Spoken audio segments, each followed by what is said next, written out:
Go go Power Rangers! Wolfpack Cat's back with another surprise tier list, and we return to the Mighty Morphin world once more, this time to do a ranking on the Red Rangers. Making sure everything works, making sure my mic's on. Okay, it looks like it is. Sorry, just testing all the equipment, making sure we're up and operational for another fun tier list. So it turns out I did have some spare time after finishing a recent review earlier. So I wanted to do another tier list that a lot of people have been requesting, ranking all the Red Ranger characters.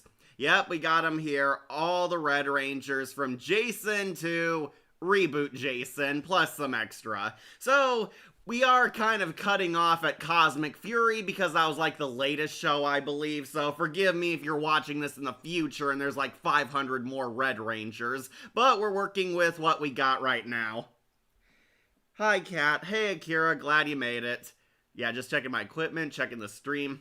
So, I've talked about Power Rangers extensively, and we've talked about this franchise in multiple tier lists, but if you somehow don't know, Power Rangers is a very fun franchise about these kick-ass teenage warriors with attitude fighting the forces of evil, morphing into super warriors known as the Power Rangers. And this time we're talking about the Red Ranger, who is very important because the Red Ranger is always the leader, or main protagonist of their Ranger shows.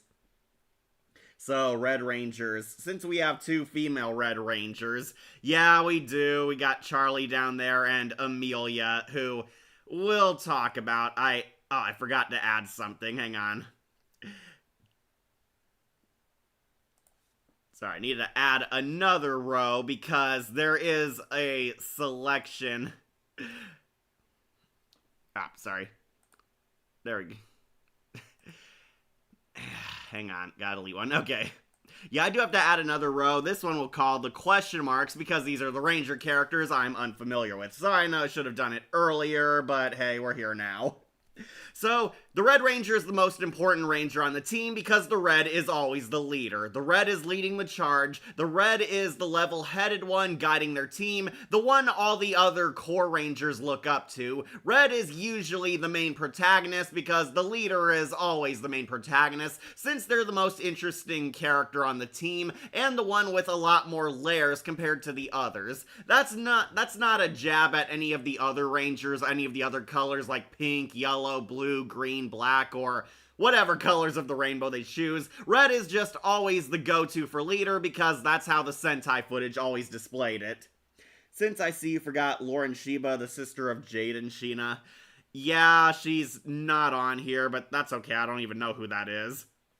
So, I'm going to be ranking every Red Ranger ever, at least all the ones I know, and there's a few I don't know, up on this tier list. If this is your first ever tier list, we'll go over it. I'm going to be ranking all these characters down here up on this list from best to worst. Up top, we have S tier. These are the great Reds, the 10 out of 10s, the iconic Rangers of this franchise, and fan favorite Ranger characters we all know and idolize, and considering this is a Red Ranger tier list, gonna be seeing a lot up here in the red zone. Then we have A. These guys, awesome. They were good, not great. They did their job, had a lot going on for them. Could have been better to be a perfect Platinum Skull, but not quite. I will say they are good Rangers, but not the perfect, flawless victors. Then we have B. These ones, they're fine. They're alright. They did their job. They were a decent Red Ranger, but nobody's gonna go home praising them up as basically the best to don the armor. Then down here we have C. These are below average. The lame ducks, the weak ones. They could have been something special, but ended up just kind of forgettable. People do not talk about these ones, and they're not awful enough to be garbage. Then we have the question mark. I just added this one. These are Red Rangers I don't know.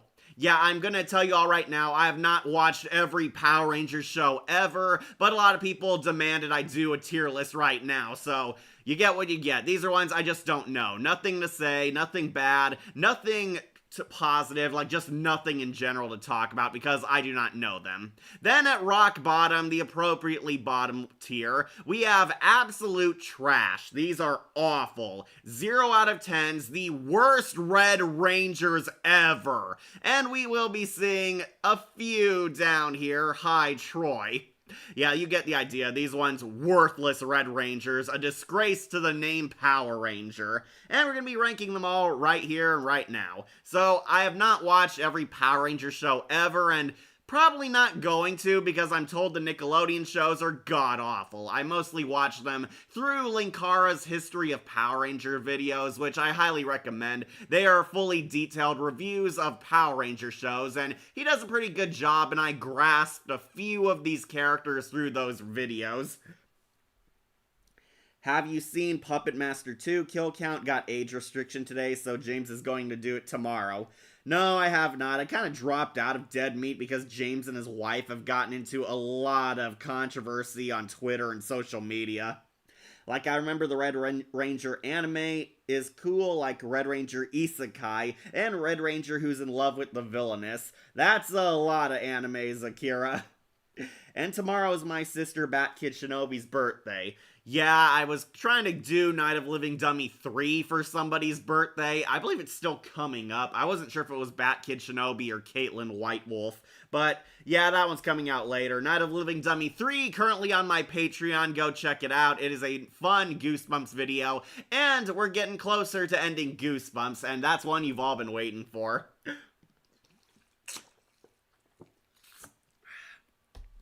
Go, go, Wolfie Rangers. Hey, CK6789, glad you made it. Yeah, I'm gonna be ranking all the Red Rangers. Don't worry, we haven't started yet. I usually just take a brief few minutes to go over the show so people actually show up later. So if you're watching this as a video, sorry it's so padded out, but it's a live stream first and a video second, so I do kind of wait for people to show up. Yeah, so Red Ranger, a lot of great characters. If you watch my former tier lists on the Power Ranger shows themselves, I love a lot of the Reds. Carter, Leo, Andros, and we're gonna finally talk about Jason and Tommy Oliver, who are major fan favorites. And unfortunately, we get characters like Troy and Reboot Jason, who we'll be going over soon. Alright, so I've watched the classic Saban era of Power Rangers, except for Zeo. I've never watched Zeo, and I'm still trying to finish Mighty Morphin. I know it's taking too long, but guys, the first season is 60 episodes, and the show as a whole is almost 300 plus episodes, so that's gonna take me a lot of time to get through. I'm currently watching Mighty Morphin and Dino Thunder, and unfortunately I have not watched Zeo yet. Somebody said they wanted to do one of these tier lists with me, and I'm kind of reserving Zeo for that in case we do go through with it. So, I watched a few of the Disney shows, watched SPD. SPD is where I stopped watching back as a kitten, so I did not keep up with the show. I did not give any Power Ranger show a chance until Samurai, and did not like Samurai from what I was seeing. I eventually did watch RPM, and I'd like to apologize right now for saying SPD was the last good Power Ranger show, because RPM clearly a blast, it was out of this world, and had some of the best storytelling in Ranger history. Hi, Kat, what I missed? Nothing yet, I'm just kind of padding things out before we actually start. You made it on time, we haven't talked about any of them yet, but we're about to. So we are talking about all of them from Jason to, I believe Amelia is the currently last one. She's from Cosmic Fury, which I have not watched. Don't worry, there's a section on there for never seen. Yeah, got all of them, including the side Reds like Charlie, Sky, and even Zordon from the reboot movie. So I guess we should finally kick off this list. So let's begin with who else? The main man, the first ever Red Ranger, Jason Lee Scott. Jason, going on to S tier. Is there really any doubt that Jason wouldn't be up here? This is the first ever Red Ranger from the 90s show, Mighty Morphin Power Rangers, Jason Lee Scott, who I believe has undergone a lot of character development and hilarious job switches throughout the series. Jacen is the first Red Ranger. He's the strong leader. He's the lovable jock. He's the tough guy with a soft center. Everybody loves this guy. Jacen is cool. He's badass. He's kind of like a warrior monk in the Ranger universe, but I know everybody loves him. Like, he's a classic. I mean, come on, he's the first Red. He and Tommy have a very fun, basically, bro rivalry. He doesn't like Tommy. Oliver at first is distrustful of him. Then they soon gain a mutual respect for each other to the point where they become best friends.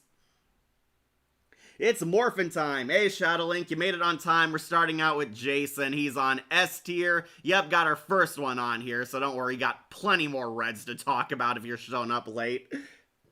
Hi, Cat. What did I miss? Just starting right now, Bat Kid. So it's called Love After World Domination. Cosmic / Dino Fury was okay at first, but has lots of wasted potential and stupid retcons. Yeah, I've also never watched any of the Netflix shows, so yeah, that's what the question mark one is for. I have not watched any of the Nick shows outside of Linkar's History of Power Rangers reviews, and never even watched the Netflix shows because I don't have Netflix. Red Rangers this time. I see most of them. Some great, others and some are Troy.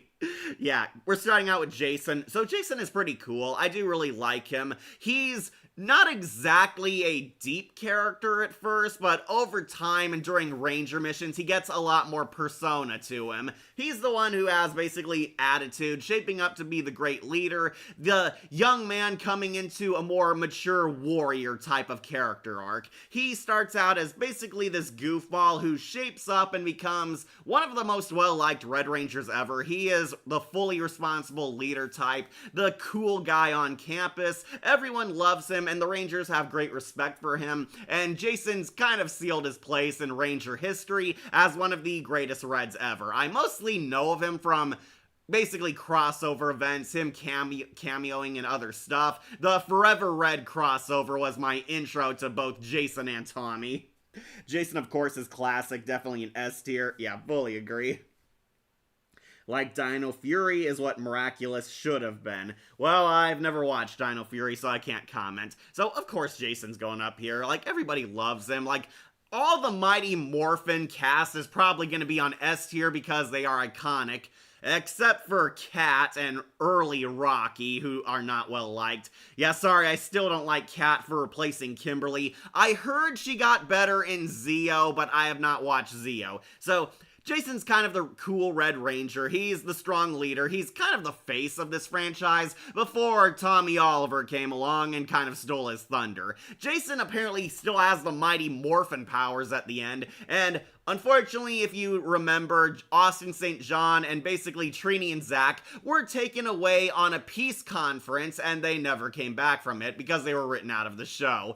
Kind of an anticlimactic end for Jacen, but he did eventually come back as, like, I believe he was the Gold Ranger in Zeo. He did come back temporarily. Then we didn't see him again until Forever Red, and apparently, according to fans, he did return in a Netflix show where he and Billy are both guiding the new cast, sort of a passing of the torch type of story. Yeah, Cat was a lot better in Zeo. Okay, thank you. Sorry, I only know of her from the early Mighty Morphin era. I still have not watched Zeo yet, and I heard Cat and Rocky get much better in that show, so I'll have to check it out, but I still recall Cat as the bitch who replaced fan favorite Kimberly. Beast Morphers. Okay, he did come back in that. Alright. In Season 2. There's a Season 2 of that. A classic kind of oversaturated use of Ranger Team, but it's great when used properly. Okay, so you get the idea. Jacen is a classic. He is up there with the OG Mighty Morphin cast. They're Generation 1 Transformers to the Power Ranger fans. Like, people love them because they were there when it all began. They had the most focus, had a lot of focus, had a lot of spotlight episodes, and Jacen is pretty cool, and he shapes up to be the ultimate leader, the pinnacle of Red Rangers. So, of course, he's going up here on S. And the less said about his cameo on the Turbo movie, the better. Unfortunately, we get our first bad Red Ranger, Rocky. Oh boy. Rocky, a bit of a mixed bag. We are talking about his tenure as a Red Ranger. Rocky apparently got better in Zeo also, but he was basically the idiot who replaced Jason, and Rocky going on to C tier. Yeah, is anybody gonna fight me over this? Rocky as a Red Ranger, not the Blue Ranger, not how he was on Zeo, or how they embarrassingly got rid of him on the Turbo movie. Rocky is the replacement for Jason, and basically he was a flat character. He was severely underdeveloped. He owned a martial arts like karate center to teach kids, and Rocky did not leave a positive impression on people during his time as a Red Ranger.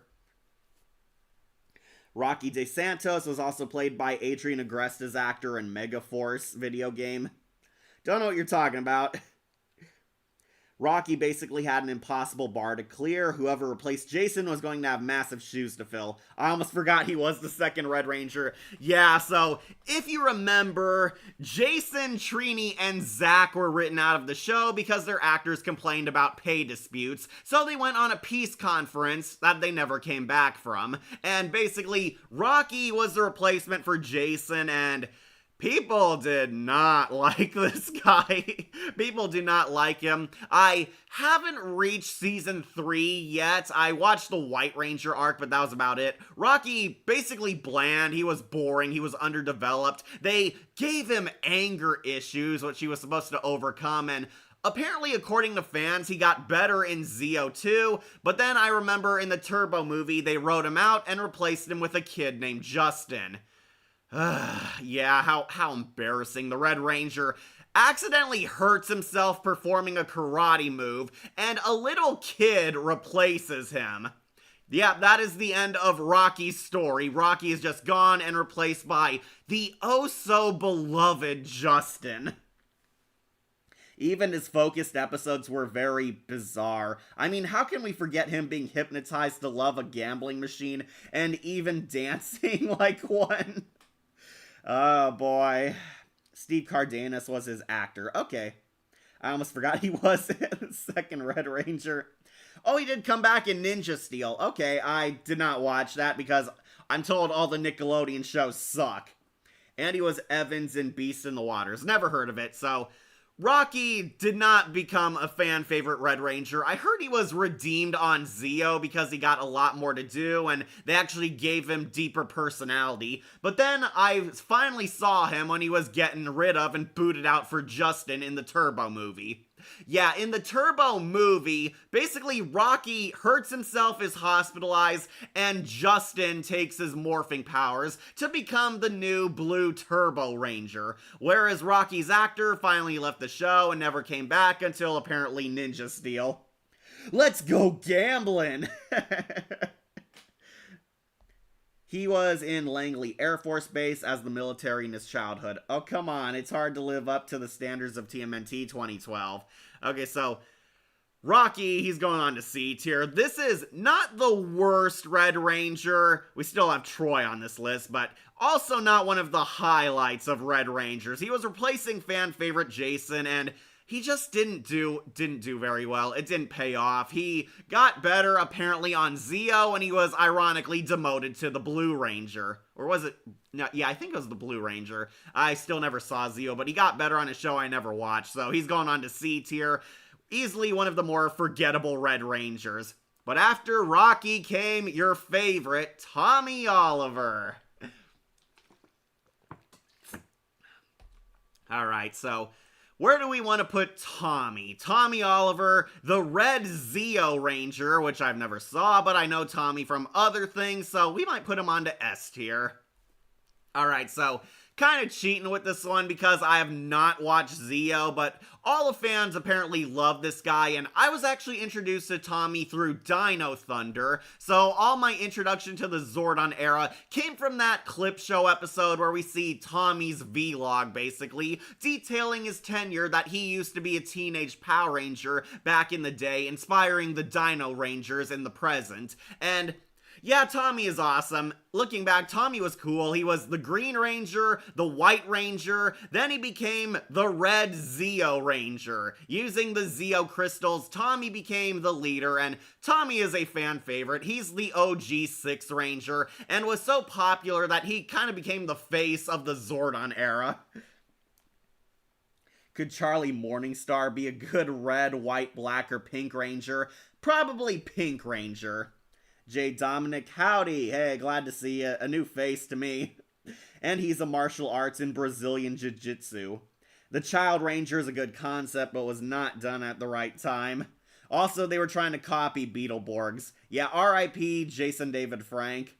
He was an emissary in Transformers Titans Return. He was a good Red Ranger in Zeo anyway. He was Red Turbo Ranger first too, but yeah, less we talk about Turbo, the better. Yeah, Tommy was temporarily the Red Turbo Ranger too, until he passed the mantle on to TJ, who we'll get to very shortly. But anyways, Tommy is a classic character. He used to be a villain, then he turned good, then he became a heroic Green Ranger, the first Sixth Ranger in the Power Rangers saga, at least in the American shows. Then he was losing his green power and had to upgrade to being the White Tiger Ranger, and had an awesome original outfit. It looked pretty badass.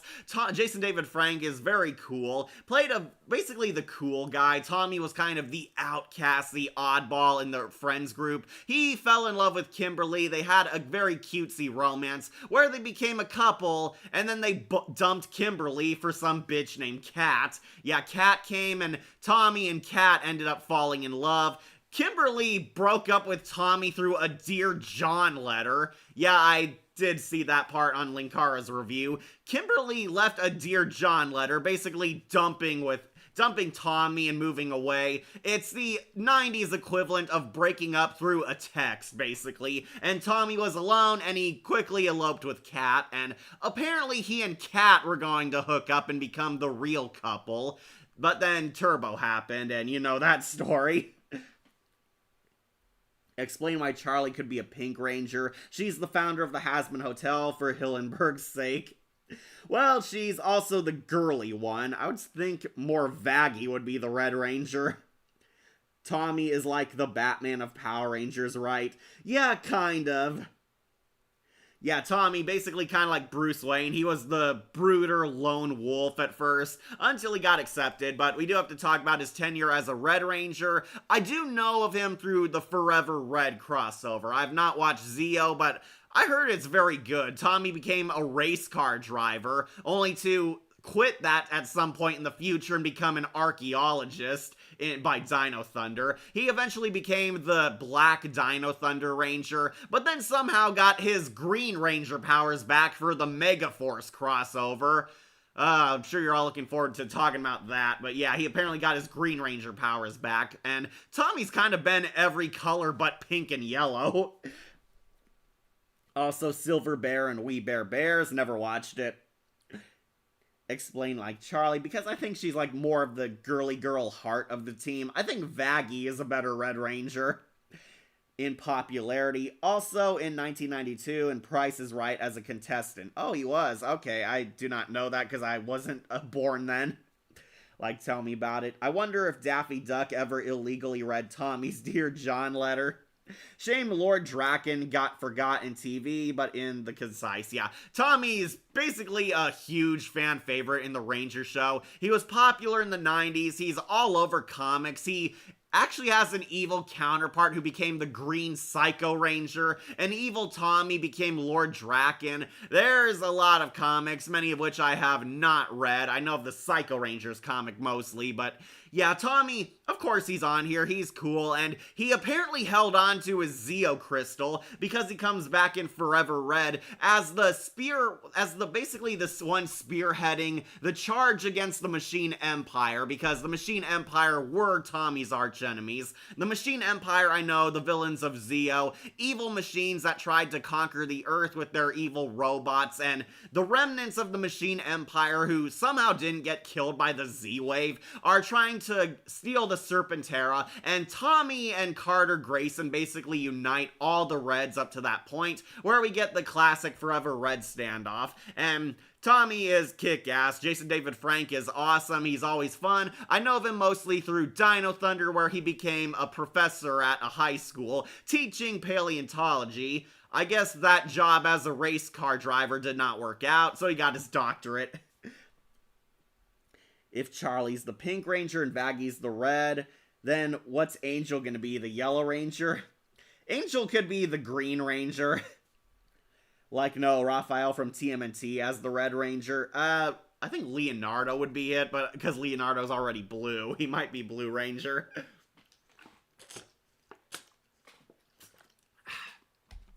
Sorry, I got my 500 waters here to stay hydrated, but yeah, you can't go wrong with Tommy Oliver. Of course, he's going on to S tier. This guy is a staple for Power Rangers. He's cool, he's awesome, and I do not doubt in Zeo that he was likely one of a kick-ass Red Rangers. Unfortunately, he also became the Red Ranger in Turbo. He was in the Turbo movie. Then when the Turbo show began, he quote-unquote got too old to be a Power Ranger and was forced to give up the mantle to TJ. Oh, TJ. Power Rangers Super Mega Force, Super Sentai. Okay, I know that's better. The Japanese version is better than the American version. That's said about a lot of Sentai shows. But we're on TJ, who is going into absolute trash. TJ is the worst Red Ranger ever. Yeah, Tommy was forced to pass on the mantle because Jason David Frank wanted to leave the show, so they fired all the classic Mighty Morphin era actors and gave it to a whole new cast, and TJ was Tommy's replacement as the Red Ranger, and boy howdy, TJ sucks. He sucks. He is just as bad as the show he came from. This is the Red Turbo Ranger, TJ. TJ was basically a civilian who did good deeds, and that inspired Tommy to realize that he had the potential to be a ranger, even though they barely knew each other for like a week. Worse than Troy? Probably not. Troy might outdo him, but I do not like TJ. He might be one of my worst Red Rangers ever. Do not like him for one big reason. It's all his fault that they lose Zordon and the command center is destroyed. Oh yeah, the command center, one of the best settings that's been in Power Rangers since the beginning, completely destroyed under his watch. The Megazords, he used them to suicide bomb a giant monster so they could get back to the command center on time. Huh? Yeah, they like suicide bomb against one of Divatox's super monsters, and apparently they had no Megazords to help stop the invasion, which is why they kind of lost. Oh yeah, he lost to Divatox and Elgar, two of the worst villains ever in Ranger history. So yeah, that cost him a lot of points. TJ pretty much epic fails in the finale. That is why I consider him one of the worst. Turbo is pretty much goofy, stupid kitty crap until the series finale where out of nowhere, it's dark, dead serious, and depressing, and pretty much shows you why TJ was a god-awful Red leader, because they lose to Divatox. That is why he is in trash, and you will not convince me to bump him up higher because he lost to Divatox and Elgar. Wait, he 9/11 Zordon's base? Kind of. Like better than Chloe's Queen Bee. Oh, sorry, I'm catching up on comments. Like Sulin Ward was his actor, but we talk about it like better than Chloe. Okay, so I'm not disrespecting the actors or anything, but I have to explain that because the internet is stupid. No disrespect to Sulin or any of the actors I don't like on here, but yeah, TJ is not a good Red Ranger, but Kat, Tommy Oliver trusted him. You know who else Tommy Oliver trusted? Anton Mercer, who became Mesogog. So yeah, Tommy's track record doesn't exactly have good results. TJ was a horrible pick because this guy on the main show, he was kind of bland. He's the straight-laced, serious leader type. He's the level-headed one on a team of goofballs, and Turbo is a god-awful show, and TJ's kind of the straight man to everyone else's insanity. If you're wondering about his character, he doesn't really have one. In Space kind of redeemed all the Turbo Rangers because they didn't really have any depth. They were all just goofy jokesters, and Turbo was mainly the Justin and Divatox show, which is a big reason why I hate it. Well, you do have a point. Yeah, thank you, Shadowlink. I mean, Tommy trusted Anton Mercer, so you think TJ also deserved that level of trust? He trusted TJ with the keys to the command center and the Zords, and he ended up epic failing.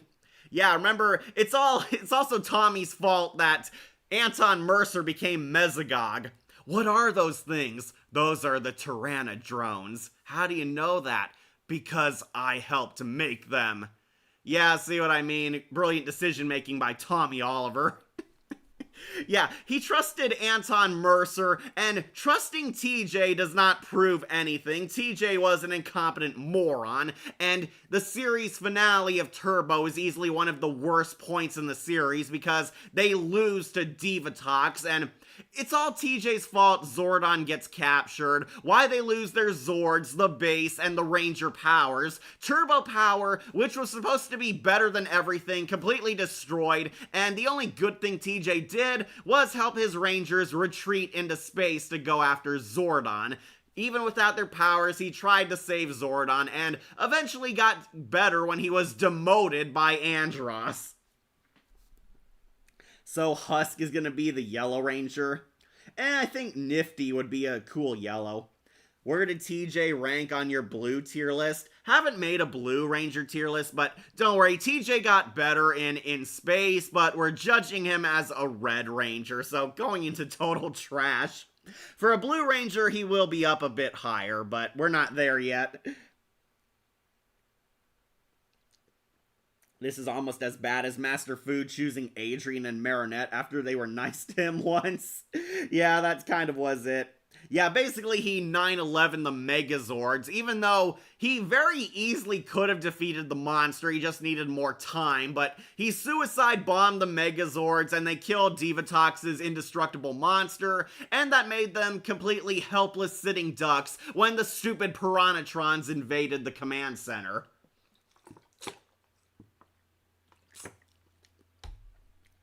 Well, Turbo and Operation Overdrive is bad Car Rangers. Yeah, RPM finally gave us good Car Rangers, so huge plus there. But I do not like TJ as a Red Ranger, and to make matters worse, he pretty much has zero problem giving complete command over to Andros. You would think TJ and Andros would butt heads over leadership, and it would give him a lot more depth as a character, but never comes up. He is like completely submissive towards Andros, and basically the Turbo Rangers follow his lead and they all become best friends, and TJ got better when he shut up and became a Blue Ranger, which shows you how bad he was as a Red leader. So, we never see TJ get the red powers again until Forever Red, where out of nowhere he can shift into Turbo again. Yeah, it's never explained, but Jason still has his Dino Coin even though it was destroyed, and TJ has Turbo Power again, even though that was completely lost when Zordon was unplugged. Great continuity, right? The Turbo Zord Designs was not as creative as the previous team, it's just sports cars. Yeah, they were talking cars.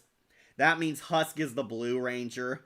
That's like his only option left. Well, he could be the Black Ranger, but I don't think making Keith David the Black Ranger will look good. Like maybe Morphin Grid is in his body. So TJ, better as a Blue Ranger, god-awful Red. He lost the command center and he was a poor replacement for Tommy, but he eventually submitted to a much better replacement. Next our Red Rangers is Andros, and Andros in Space, going up onto S tier. Yeah, and I am going to put him above Jason because of that finale. So, we finally got a good Red Ranger again with Andros, the Red Space Ranger. Andros is our first Alien Ranger, unless you want to count the Alien Ranger down here.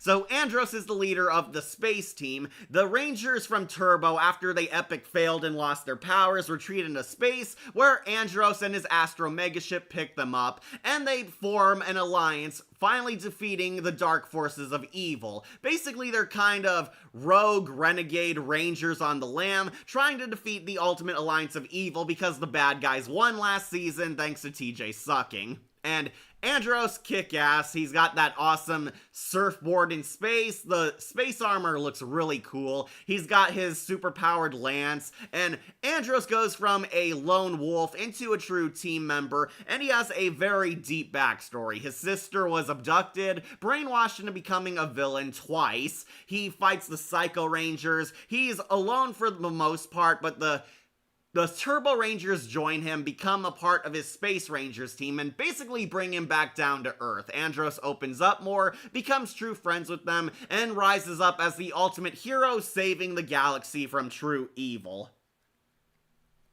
500 bottles of water on the wall, or Cat Mink's cave. A morphin grid in your body would be hard to explain at the doctor's office. Yeah, maybe Husk can be a sort of purple ranger. Purple isn't a common color for the main group Rangers. Or it could be green.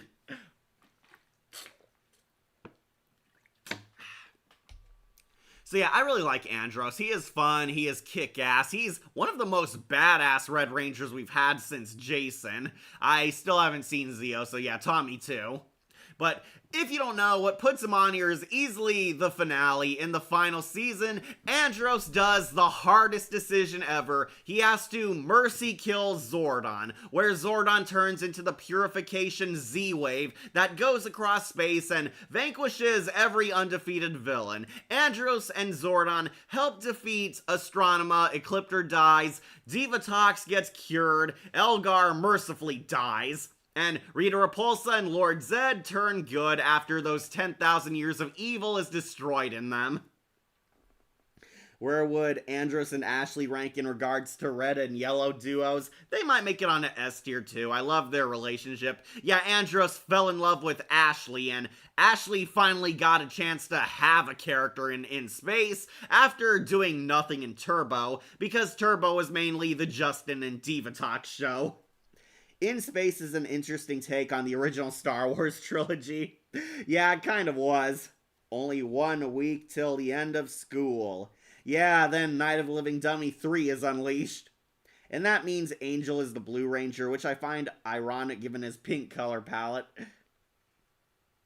Christopher Kamen Lee is his actor. Yeah, I heard he also has a YouTube channel. So I really liked his performance too, because he really gave a lot of depth and dramatic scenes for Andros. In Space was a huge upgrade for the Power Rangers franchise, and its Red Ranger was definitely a huge part of that. In the finale, he saves his sister, helps Corone realize who she is, and breaks her robot brainwashing. They take down the ultimate alliance of evil for good, and Andros ultimately helped spread good across the galaxy and defeated all the classic Zordon era villains. So thanks to this guy, we finally defeated Lord Zed, Rita Repulsa, mercifully Divatox, Elgar died, and Ecliptor died, and yeah, the ultimate alliance of evil completely fell apart thanks to Andros. He saved 2 planets in his own words. He saved KO-35, he saved the Earth, and yeah, pretty much a badass Power Ranger, and he also comes back for multiple crossovers, one of them being my favorite to the 10th Power, where the Space Rangers help the Galaxy Rangers defeat the Psychos for good.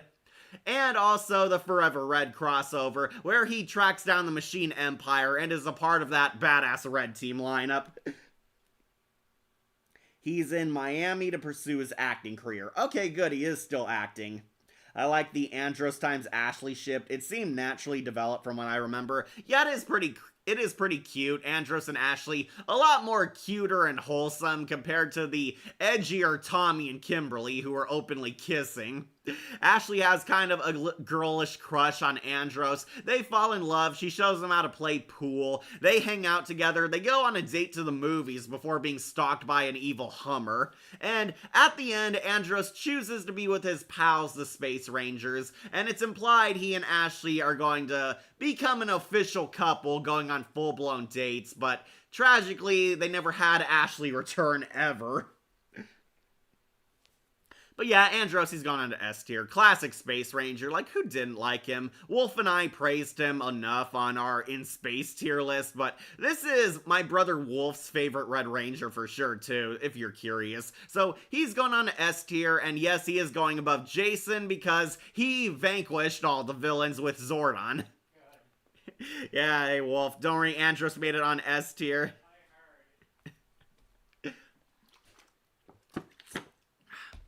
While we're here, we'll also dump the other Red Alien Ranger, who I'm gonna put onto B. Didn't have much character. I don't remember too much about his episodes. All I know is he showed up in Forever Red for that badass lineup, so we'll put him on to B tier. The Mighty Morphin Alien Rangers were an interesting concept, but basically, it was just teasing that there's more Power Rangers out there across space, and this guy is the Red Alien Ranger. He has that cool Snake Eyes looking armor. I only know of him from the Forever Red crossover, so we'll put him on B.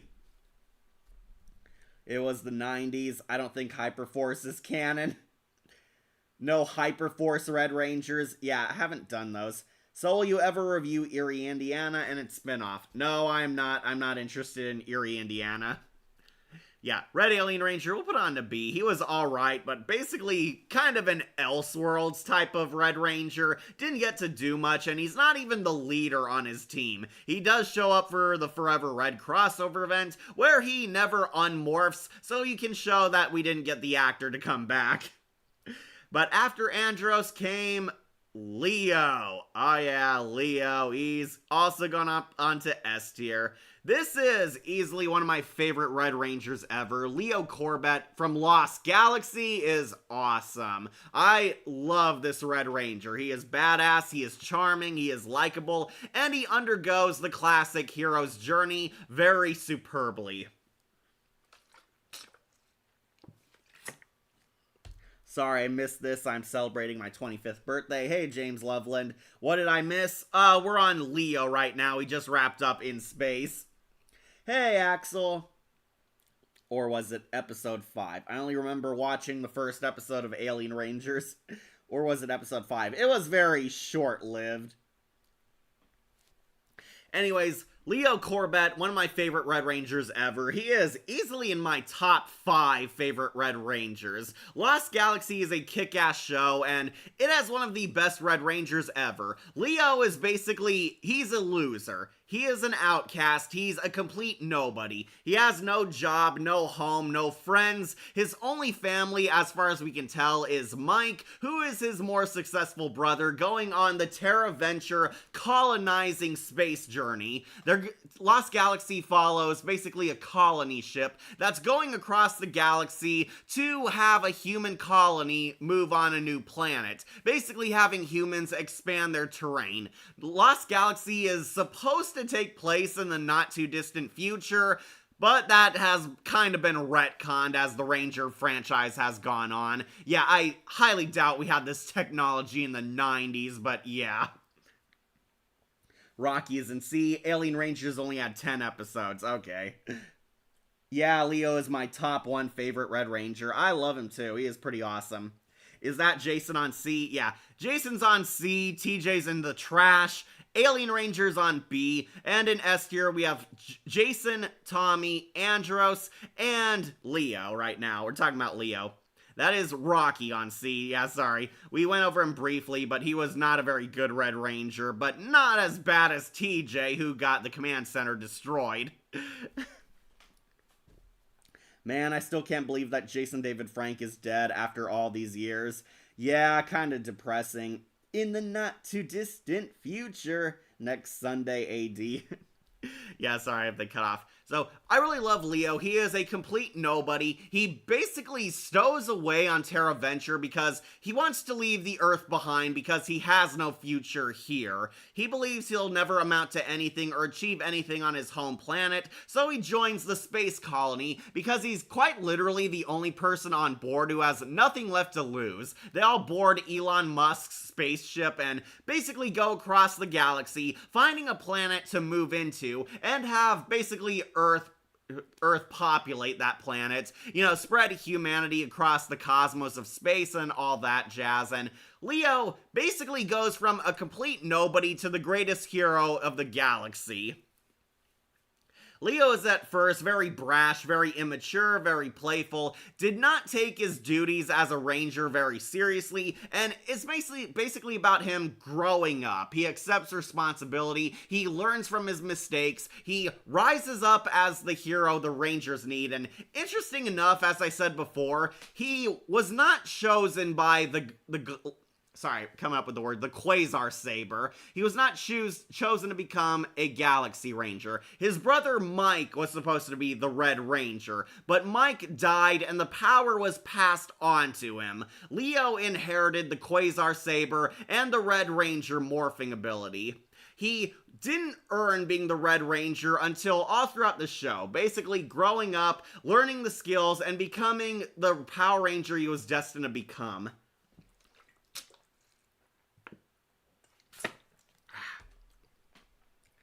Do you think his brother should have been the Red Ranger? Mike, there is an episode that shows that Leo did have some insecurities about being a Red Ranger once Mike returns, but Mike does tell him that, no, you've earned that power, you were always meant to be a Red Ranger, and Mike is a good brother who encourages Leo, and basically gives him the confidence boost he needed that Leo is indeed worthy of being a Red Ranger. Yeah, it's one of the best episodes in the series, Destined for Greatness, where Mike accepts becoming the new Magna Defender, so no, I do think Leo definitely earned his place as Red. I'm sorry, did you say Elon Musk? Yeah, I did. It's Elon Musk's colony ship, because that's a joke, because Elon Musk wants to colonize Mars. Is Sky from SPD on this list? Yeah, he is. I put him down here. He's kind of cut off, but this is him next to movie Zordon and Charlie. We'll get to them later. But at the end of the series, Leo basically goes from a loser who's losing fights to bums on the streets to fighting the galactic warlord Shirkina all by himself, showing you that he has fully grown into manhood, has become the ultimate Red Ranger, and is heroically sacrificing himself by blowing himself and Shirkina up by point blank shooting at her with his super armor, nearly sacrificing himself just to save the colony, and that is pretty badass. You get that shot of Leo rising out of the ashes with the cracked helmet, giving that anime thumbs up that he's alright, and yeah, Leo totally earned it. Leo is an awesome hero. I love his journey from complete loser to ultimate badass, fighting to save the people of the colony ship he stowed away on board for. The 2017 movie. What do you think of 2017 Jason? Yeah, he's here too. We'll get to him soon. But I'll wrap up Leo. Really like him. Lost Galaxy, my favorite show ever. And it has my favorite villainess ever. And appropriately, one of my favorite Red Rangers ever. He is going on to S tier because Leo is definitely a bright star of hope in this dark galaxy. So I love him. Easily in my top 5 favorite Reds. So you'll be surprised who boots him off here once we move along later. But love Leo. He is an S tier badass. What do you think about 2017, Jason? Next is the dual-wielding badass Carter Grayson. Carter Grayson shot a monster at point-blank range, not afraid of his threats to not do so. Carter Grayson went into hell and came back out. Carter Grayson always thinking with his blasters. Yep, Carter Grayson going on to S tier, and yep, he boots my favorite Leo and Andros. Carter Grayson is the #1 best Red Ranger ever. If you don't know, Carter is the Lightspeed Rescue Red Ranger, and pretty much the first time we've ever had a pro Red Ranger. He is not a kid, he is a grown-ass adult who is a veteran firefighter. Carter Grayson is basically a professional firefighter and gets adjusted to the military command style of the Lightspeed Rescue operation very quickly. Carter Grayson is easily one of the best Red Rangers we've ever had because he is a badass. He is not afraid of anything. He fights demons from hell. He runs into blazing infernos to save people's lives, and he's willing to even sacrifice himself to seal away the evil Queen Bansheera. Yep, Carter Grayson, he is awesome. Carter Grayson, a lot of people actually didn't like him at first because his acting was a bit stiff, but as the show went along, it showed you that Carter actually did have a heart deep down. Really love Carter. He tragically does not undergo a deep character arc, but basically he's fighting to save lives. This is kind of the Optimus Prime of Power Rangers. He's the stern leader, has a good heart, and is totally tough in a fight, but ultimately is a good guy who fights to protect people. He's not about fighting the bad guys for fun. He wants to save lives, and that is a very inspirational thing for a Power Ranger to do.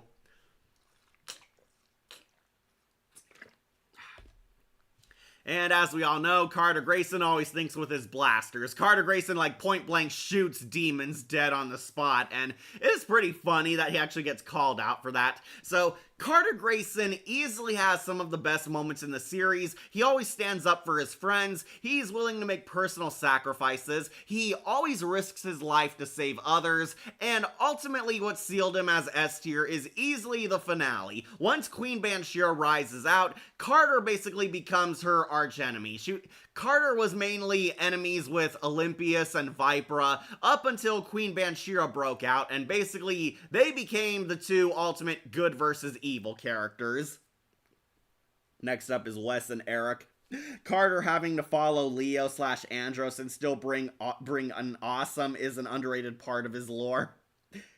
And are your thoughts on Carter's super mode? Yeah, super mode is also pretty weird, but also pretty badass. Live stream idea, making a Nickelodeon All-Star Brawl 3. Okay, lore. So, I do love his fight with Queen Bansheera. You can't defeat me, Queen Bansheera. I possess the ultimate weapon. What? What is this weapon? I must have it. It's something you and your demon kind will never have. A heart. What? A heart? Kind of like how she says it. She sounds like a disappointed kid. But yeah, Carter has a heart and he cares for his friends, even willing to sacrifice himself. In the grand finale, they're having the fight over the portal to hell. Carter gets dragged in by Queen Bansheera and is holding on for dear life, and Carter actually is willing to sacrifice himself. He tells them to seal the portal up, leave him behind, but no, the Rangers can't do that because they all love Carter so much. But it does lead to Diabolico coming out, blasting that bitch point blank in the face, and realizing that Red Ranger was right. Diabolico and Red Ranger sort of bury the hatchet in this very brief scene, but yeah, Diabolico turns good and actually rescues Carter, and Carter manages to climb out all by himself. Yeah, that is pretty badass, and we do see after Lightspeed Rescue ended, Carter is still out there, still being the Red Rescue Ranger. Carter teams up with the Time Force Rangers to anticlimatically kill Vipra and her stupid demon. He shows up again in Forever Red as basically the recruiter for all the Red Rangers to get together, and he shows up in Megaforce as the only Ranger I liked seeing again. Carter Grayson is there in the Grand Megaforce crossover, and looks pretty good. He's still pretty badass, and he's out there saving lives, and yeah, Megaforce reminded you of who all these characters were, because, let's be honest, there's most likely kids who do not know who the hell the 90s characters are. Bonus points for Carter considering he wasn't afraid to fight Vipra, especially with your high regards for her bad girl ways. Yeah, Carter is able to resist Vipra's sexy allure. So yeah, that makes him pretty badass. Carter Grayson, easily the #1 Red Ranger. Yeah, I know we're kind of jumping ahead, but this guy might not be topped, but we'll see as we move down this list. But Carter Grayson, easily an S tier badass. He is one of the best Red Rangers of all time, and exactly like Leo, he is easily in my top 5. He'll be up on top spot, but we'll see if any other Reds can top this badass fireman. S tier for you, Grayson. You are one badass mofo. But who came after Carter? Oh, that's right, Wes. Wes also going on to S tier. Wes is not better than Carter, but I will put him above Leo. Okay, just catch up on comments. Yep, we're on Wes and Eric. Yeah, Eric is on here too, and unfortunately Alex. But we'll go through Wes first. Wes, I talked about him in the Time Force tier. Really like him. This is an underrated Red Ranger. I know Jen and Ranzik kind of stole the show from Time Force, but Wes is one of the most well-developed Red Rangers ever.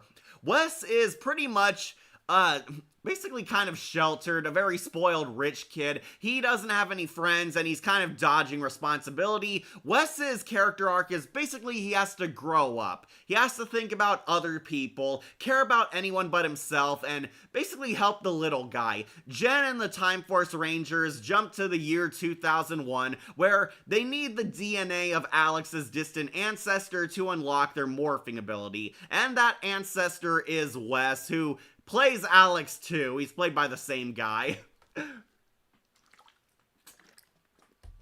So, Wes basically teams up with the Time Force Rangers. They use him to unlock the morphing powers. Wes, kind of a goofball. He does not take being a Ranger seriously for at least the first third of the series. He does eventually grow up. He toys around with the Red Ranger powers. He likes how it feels, but he's very immature. Treats this like fun and games, basically. Jen is kind of the one straightening him out, telling him that he has to take this seriously. Jen at first takes away the power from him after their first mission. Wes at first leaves. We do see his home life. Wes is very distant from his former best friend Eric. Eric kind of resented Wes during their childhood, and it's led into their adulthood as well.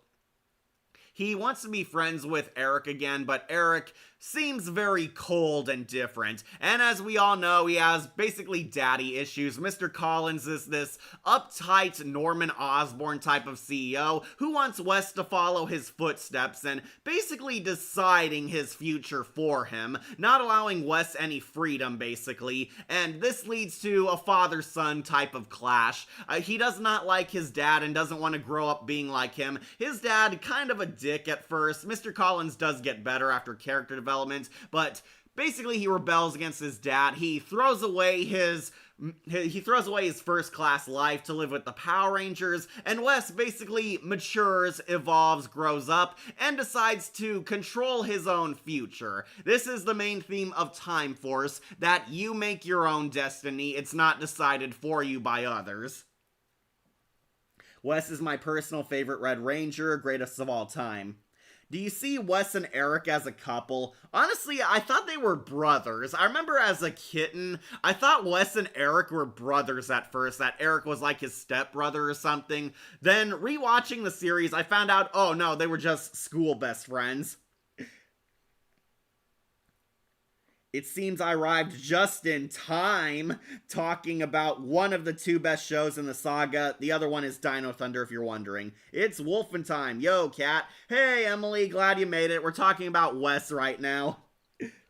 Would Daffy Duck be a good Red Ranger if he was destined to be? Why or why not? No, Daffy would definitely be a Green Ranger because he's too goofy.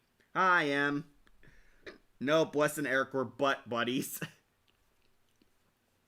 So, I love Wes's story. Basically, he's deciding his future. It's his own destiny. And Wes is the one that teaches a lesson that history's not set in stone. You do not allow other people or cosmic forces beyond your control to tell you what to do. You shape your own destiny. And Wes basically changes time, literally changes history through his actions. He becomes one of the most badass Red Rangers ever. He literally fights a dragon, gains that cool knight armor, fights Ranzik, he sends his friends back into the future, and tries to sacrifice himself, taking down Ranzik and his armada in their final invasion. And willing to stand up against an army of 1,000 battle droids is pretty badass.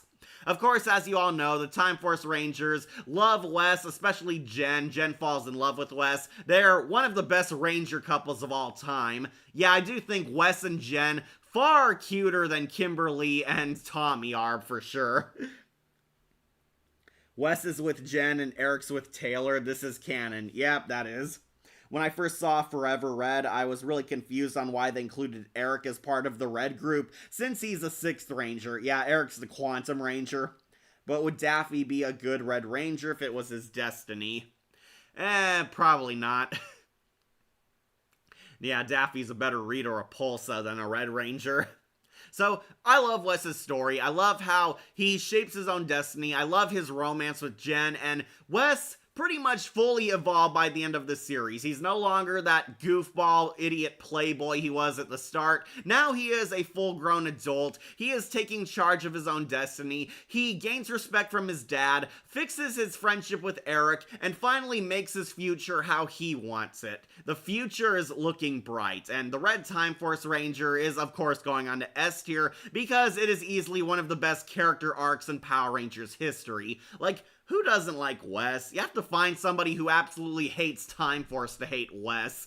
He's, of course, S tier, but he's no Carter Grayson. Carter Grayson is still ultra badass. But while we talk about how great Wes is, you know who's not great? Alex. I believe I speak for everyone when I say, fuck Alex. Alex going on to trash. This is Wes's distant ancestor, Alex, the quote-unquote original Red Time Force Ranger, and Alex sucks. No, my thoughts have not changed since that Time Force tier list. Alex is a dick. He is unlikable, obnoxious, self-righteous, and a piss-poor Red Ranger as a leader. Daffy's already Duck Dodgers. He doesn't need to be a Power Ranger. Agreed. What are your thoughts on Eric and Wes and their super modes? This don't look like a Killjoys tier list. Yeah, Emily, that's because this is a good tier list. So, fun fact, most of the super modes in the 90s Red Rangers don't exist in the original Sentai. Oh, that is interesting. There's this theory that Sky's father is Wes because of a flashback scene suit, but I don't know if it's true. Yeah, I asked somebody about that. I thought Wes was Sky's dad, but no, it was disproven. It was a later Red Time Force Ranger. Don't worry, Sky's dad is not on here because he's basically a posthumous character who died. So in the Sentai, Alex's counterpart was actually the true bad guy of Time Rangers. Sky's father's name is Tate. Okay, thank you for that. Yeah, Wes is not Sky's dad. Okay, it's been disproven. So, fun fact, in the original Japanese Sentai, Alex was actually the twist villain. Alex was the real villain in the Sentai version of Time Force, and boy, do you really feel that here in the American version. So, Alex was retconned as not the bad guy. Ranzik is the ultimate big bad of that show, but you would not honestly completely buy it if I told you that Alex was a villain, because this guy is awful. He's the Sentinel Prime of Power Rangers. Alex is Jen's fiance. In the opening episode, Alex dies. Alex is praised as the best Red Ranger ever. He's like the only Red Ranger in their current timeline, the year 3000. He gets punk killed by Ranzik, but spoilers, he didn't actually die. He survived being neck snapped somehow. I'm not sure how that's possible, but it's implied that the time shenanigans revived him or something, and Alex returns. He was basically a distant ally helping the Time Force Rangers all along, but it turns out Alex was alive, and now he's taking the Morpher back from Wes, even though Wes is a fully qualified leader and a better Red Ranger than him in every way. I can never see them in a romantic relationship. They remind me of Nightwing and the Red Hood siblings. Oh, sibling dynamic. Okay. Yeah, kind of. So, Alex is a piece of crap. He is awful. He is a bad team leader, and he is the worst type of leader for the Rangers. Basically this, never my fault, you obey my orders, do as I say, and he's a total hard ass on them for really no reason. Pretty much the Rangers fall apart under Alex's leadership because he is a piss poor commander. He forces the team to serve him, and you kind of question what Jen ever saw in him. We do see there's like one episode where they had romantic chemistry, but that was about it. Then he became an ultra dead serious hard ass. Nobody likes him. I really wish Lucas punched him, because the scene that pretty much solidified this guy as a douche is, you know the one. The Rangers got beaten by Frax's robot, and they're all there on the ground in pain, trying to stand up, and what does Alex do? Act like a complete jerk and lectures them. Alex saying, "Get up! Hurry it up! What are you waiting for? Don't you care about the future? Basically yelling at them when they're down there in pain and agony and desperately trying to breathe because they were beaten so badly. And FYI, they're hurt because they followed his orders without question and it cost them everything. Alex is a shitty leader and you're so satisfied when Wes comes back and tells Alex that he sucks and that they should give him the red morpher back, and Alex begrudgingly gives it to him.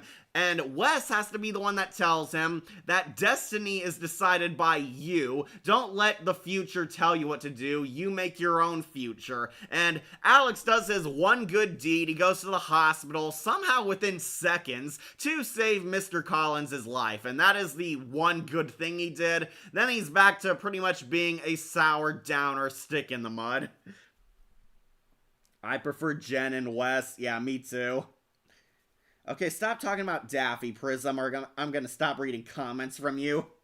Yeah, Alex, I am very glad Jen completely broke up with him by the finale. He doesn't come back until the final story arc where basically the Time Rangers return and they have to get their memories wiped, even though Alex didn't for some reason. And it turns out Jen can't leave Wes's side. She goes back and she fully rejects him and leaves the engagement ring behind, leaving Alex completely heartbroken, which is exactly what he deserves. He is absolute trash, do not like him. But let's get back on the happy train with Eric, the Quantum Ranger, who, yeah, you can guess he's also going into S tier.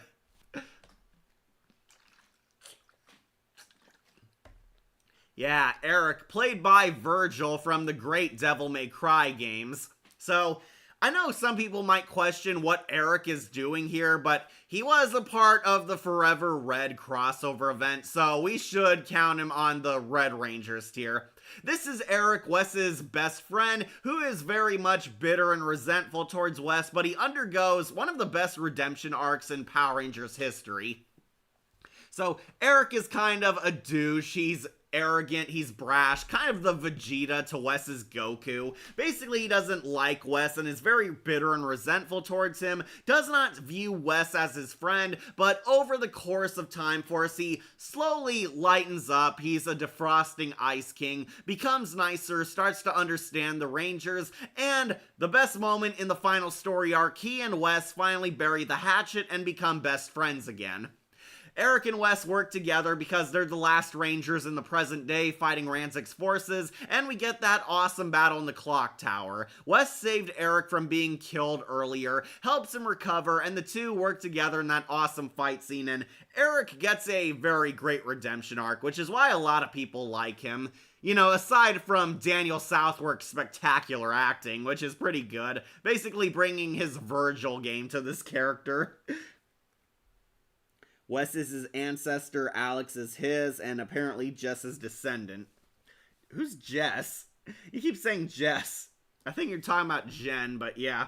So, who doesn't love the Quantum Ranger? He is a awesome character. Basically, they finally made a likable Dick character because Eric is kind of a douche. He is a prick towards the Time Force Rangers, but slowly comes around, starts working together with them more, undergoes a lot of deep redemption arc stuff, and becomes Wes's true ally for him to the point of taking a laser shot for Wes and Mr. Collins.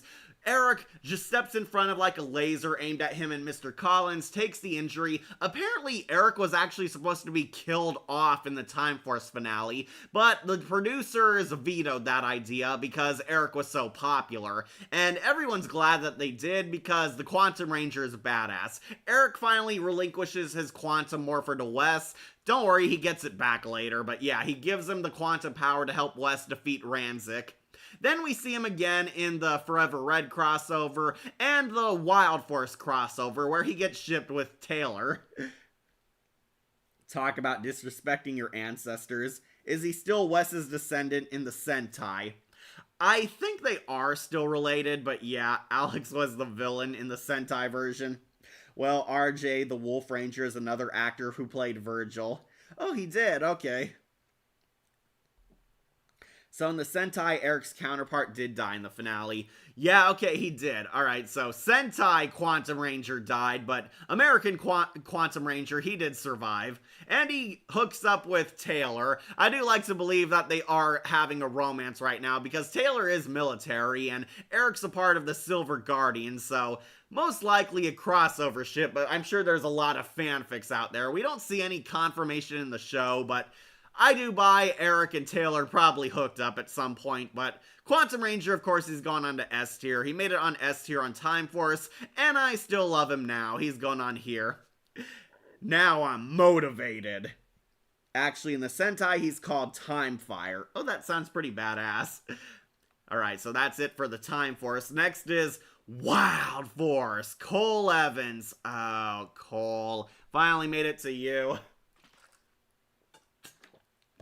Okay, so as I said in my Wild Force tier, I do have kind of mixed feelings on the season, and one of those big reasons was the Power Rangers. The villains were much better than the Rangers themselves, but Cole had a lot of good moments. He had the most character out of all of them. Cole is basically a jungle boy. He lost his parents to a mysterious killer. Spoilers, it was Master Org. Then he was adopted by an African tribe who raised him as their own, trained him in the ways of the jungle, and he cares about animals. He goes back to America to basically find his destiny, where he teams up with the Wild Force Rangers and undergoes a lot of wacky misadventures with them while dueling the evil polluting orgs.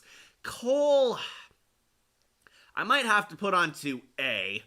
Yeah, we got our first A Red Ranger, Cole Evans. So there is kind of a controversy surrounding this guy because this is the Red Ranger actor who murdered his roommate. So yeah, that did kind of tarnish Wild Force for years, and apparently Medina had some hostility on set during Wild Force, so yeah, kind of hard watching it again, but I think Cole as a character is definitely decent, but could have used some much bigger improvements. Look, I don't know much about spaceships. Yeah. Do you know his actor meant to kill his roommate with a sword? Yeah, with a katana blade, according to Emily. Wait, why isn't Bridge on this list? Wait, did Bridge become the Red Ranger? No, he became like the Blue Ranger, didn't he? Yeah, I think Bridge became the Blue Ranger. We have Sky, who's on this list. Anyways, Cole, I found interesting at first, but as the show went on, it became apparent that they were kind of dragging out his character arc. Basically, Master Org was the real star of the show. Dr. Adler is Master Org. Yep. Dr. Adler is Master Org. The big twist. Victor Adler is Master Org. That's right, I killed your parents, and I enjoyed every minute of it.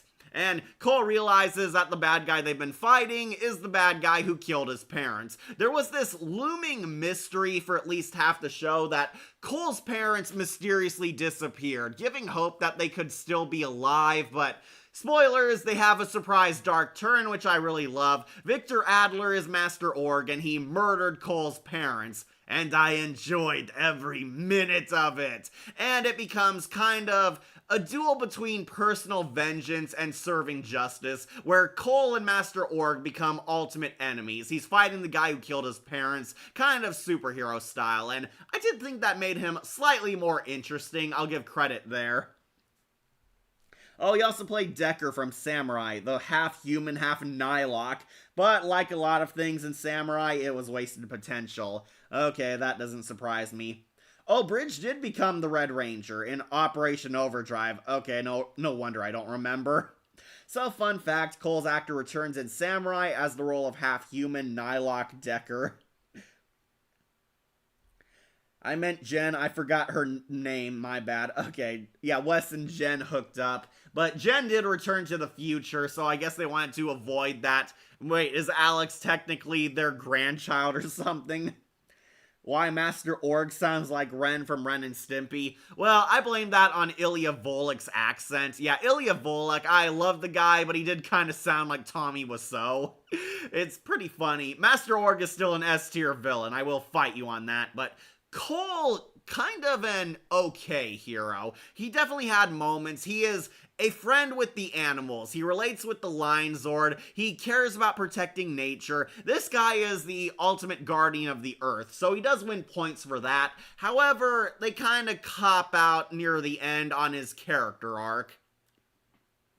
So, Cole ultimately decides he forgives Dr. Adler for being a bad guy, does not kill him out of vengeance. They fight the Ultra Org in the finale, and to their credit, Wild Force has that badass moment where the depowered Rangers stand against Master Org in the rain. You all know that cool kick-ass scene, and Cole is there leading the charge, so he is definitely a brave Red Ranger and fighting for what's right. I do love how he tried reasoning with the Orgs at first, like, you don't have a heart, and you don't have a brain. Oh, bonus points for the evil Org. Hi everyone, hey V-Scorpio. Same as the Dino Thunder White Ranger also died in Sentai. Yeah, okay.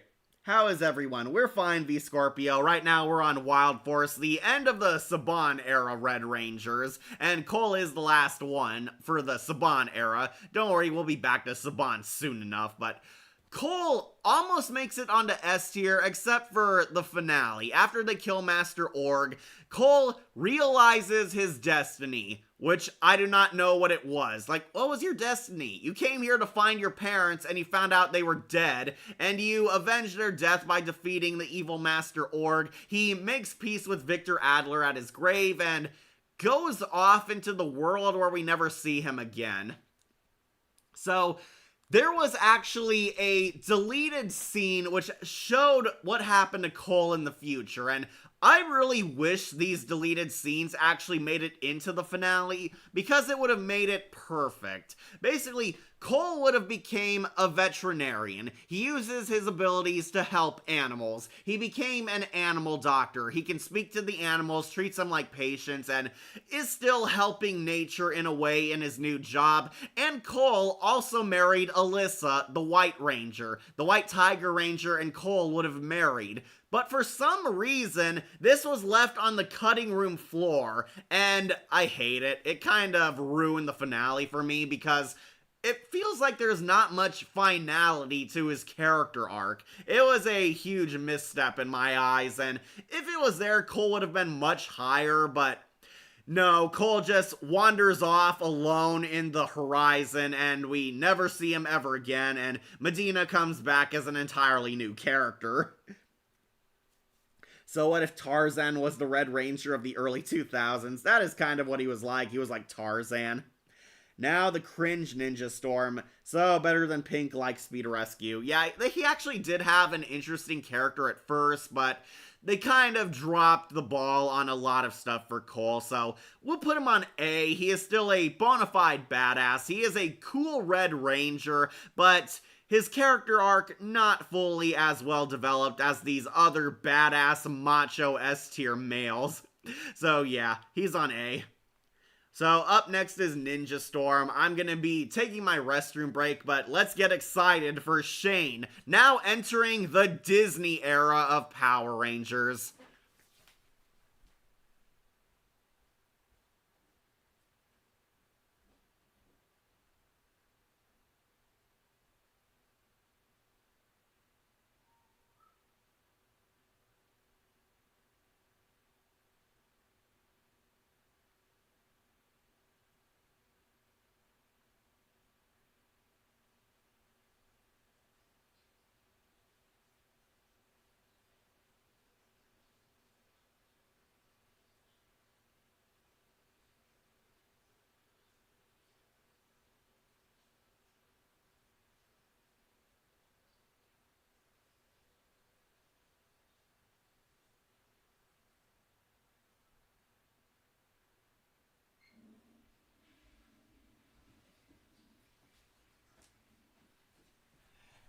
Alright, I'm back.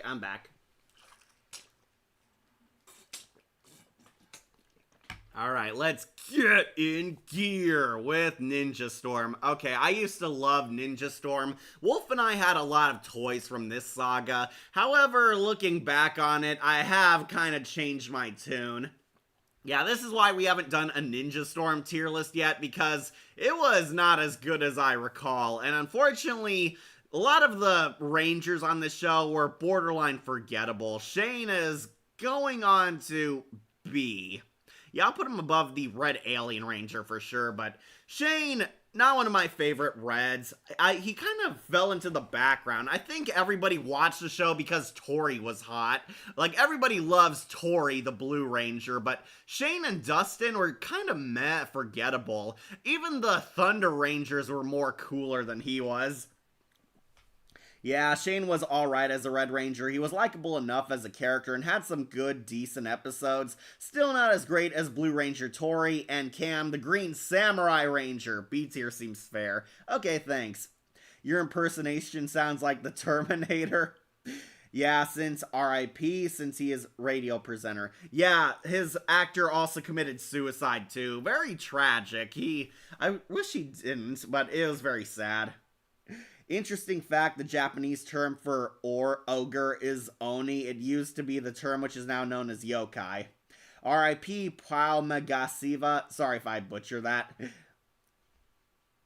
Mickey Mouse Marchin testifies. Yeah, alright, so Shane is alright. He had some good episodes. I do recall that he and his brother had a dysfunctional relationship. His brother thinks that he was a doofus, a goofball wasting his life. Shane was a pro skateboarder before he joined the Ninja Academy. Thinks Shane is basically a screw up, and Shane tries to be the serious, straight-laced leader and kind of is a kid at heart. That was kind of his story arc, but Shane was completely upstaged. Like, everybody watched the show because Tori was hot and the Thunder Rangers were cool, and we got that cool Green Samurai Ranger. But I don't know, I just didn't really gravitate towards him. Even as a kitten, I didn't really care for the Red Ranger. I remember liking it because Tori was cool and the villains were funny, but not one of my favorite Reds. I'm putting him on B because he's an okay Red, but he's not god-awful or anything. I don't really hate him. Don't have any strong feelings against him, but also do not praise him highly to go up here with the other badasses. But you know who was cool? Hunter. Yeah, Hunter, the Red Thunder Ranger. Is going on to A, and I will put him above Cole. Yeah, Hunter, the Red Thunder Ranger, is on here. Hunter and Blake were the Thunder Rangers, and they were easily the best part of the show because they were badass. Basically, they start out as evil Power Rangers until the Ninja Storm Rangers prove themselves that they're actually the good guys. And Red and Blue undergo a redemption arc where they become nice guys and become the official team members on the Ninja Storm team. And Hunter I really liked. He was pretty cool. He was badass. The Thunder Rangers were just plain fun characters.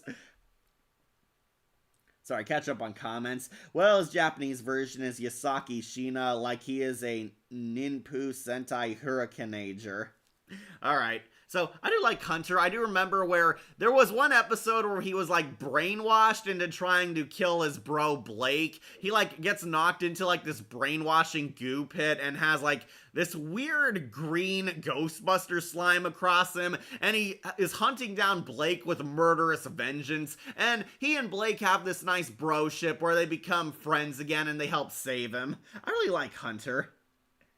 Adam Tominen is his actor. Yeah, Hunter and Blake are sort of brothers, even though Hunter clearly looks more white and Blake is clearly an Asian guy. But yeah, they're total bros. They become best friends, and Hunter does help save the day in the Dino Thunder Ninja Storm crossover because they weren't brainwashed by like the main three were by Lothor.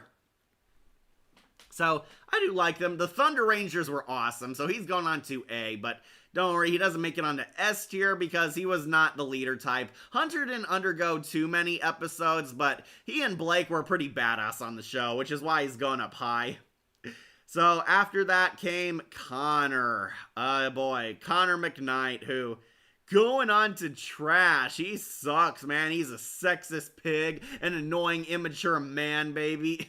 No, of course not. Connor's also going on to S tier, but he will be going on low S tier. He is good in the theater role like Jack Stapleton in Sherlock Holmes and the Hounds of Bakersville. Okay. So, this is Connor McKnight, the Red Dino Thunder Ranger. Connor is ultimately an immature dick at the start, but he slowly undergoes his maturing arc. I do think Wes and Leo did this character arc a million times better, but Connor, not too shabby as a Red Ranger. This is the Red Dino Thunder Ranger. He is at first a dumb jock and a bit of an idiot bully. He acts sexist towards women. He's like bad-mouthing the principal, who's really Elsa in disguise, acting like a jerk towards Kira, like calling her babe even though it annoys her. And Connor basically undergoes a lot of maturing. He's a Red Ranger who grows up. Basically, he's an immature boy becoming a man, becoming a great Red leader. Definitely looking forward to the Dino Thunder tier list. Yeah, I know everyone is. So, spoilers, Connor doesn't do too much in the first chunk of the series. He did get better in the second half where they gave him more to do. Connor evolves as the leader. Basically, he doesn't want to be a Power Ranger, but slowly accepts the great power and the great responsibility. Ethan and Kira are not in his social friend circle until they're forced together when they become Dino Rangers. And he slowly but surely starts working together. They work in unison, start trusting one another, reveal more about them, and they become ultimately best friends by the halfway point of the series.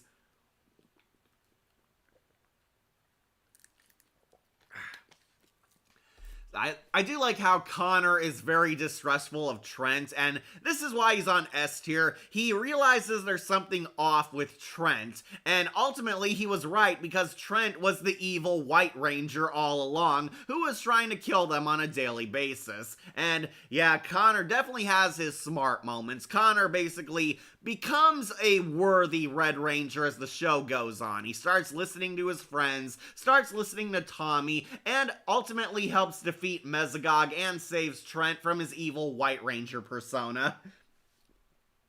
He was in Gaius Octavian and Julius Caesar stage play. Also, Connor was in Beast Morphers crossover. Okay, he was. I heard somebody told me that the Dino Ranger actors don't come back often for crossovers. I think Kira was the only one. Whoa, man, can I have some white bread on that judgmental sandwich? Okay, so Dino Thunder is a pretty kick-ass show. Connor, not super complex like Tommy, Leo, or even Wes, but he's a pretty fun Red Ranger. You do like him. He does grow up, and he does become a true friend towards Ethan and Kira and even Trent. He resolves his ways, and he opens up a children's soccer team. Connor is a jock. He loves playing sports, particularly soccer, and he opens up basically a soccer program for kids like him, where he gets to coach kids and becoming champion soccer players, showing us in the future that he does achieve his dream, even though that crossover with SBD was kind of a letdown. It was nice to see Connor did fulfill his character arc still, so we'll put the Red Dino Thunder on S tier. Personally, Tommy is a much better Red Ranger, but Connor, not too shabby. We'll put him on to S. So, who came after Connor? That's right, SBD Jack. Oh, this one is gonna hurt. So, we got Jack, played by the Games Master from the Haunting Hours Game Over, and I really love this Red Ranger, but this is going to hurt. Jack, going on to A.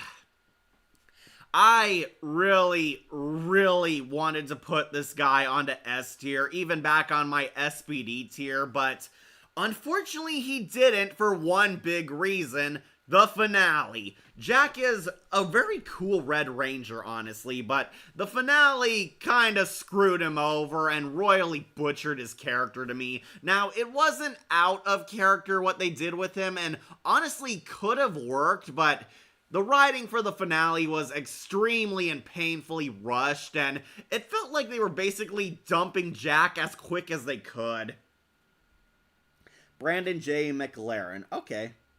So, yeah, the Games Master from the Haunting Hours Game Over plays Jack, which really surprised me. I was shocked to see him here, but Jack is a really cool character. Basically, Jack is a young delinquent who's recruited by SPD because he has skills that make him qualified to be a ranger, and Jack, exactly like Connor, is also a bit immature and very rough around the edges at first, until he joins SPD and becomes the Red leader they desperately need, and he's basically a rookie Red Ranger who slowly grows up all throughout the series. Jack starts out as very bratty, immature, abuses his position as Red Ranger, but ultimately shapes up, realizes that there's more going on in life than in his small worldview, and becomes the badass Red SPD Ranger that the world desperately needs.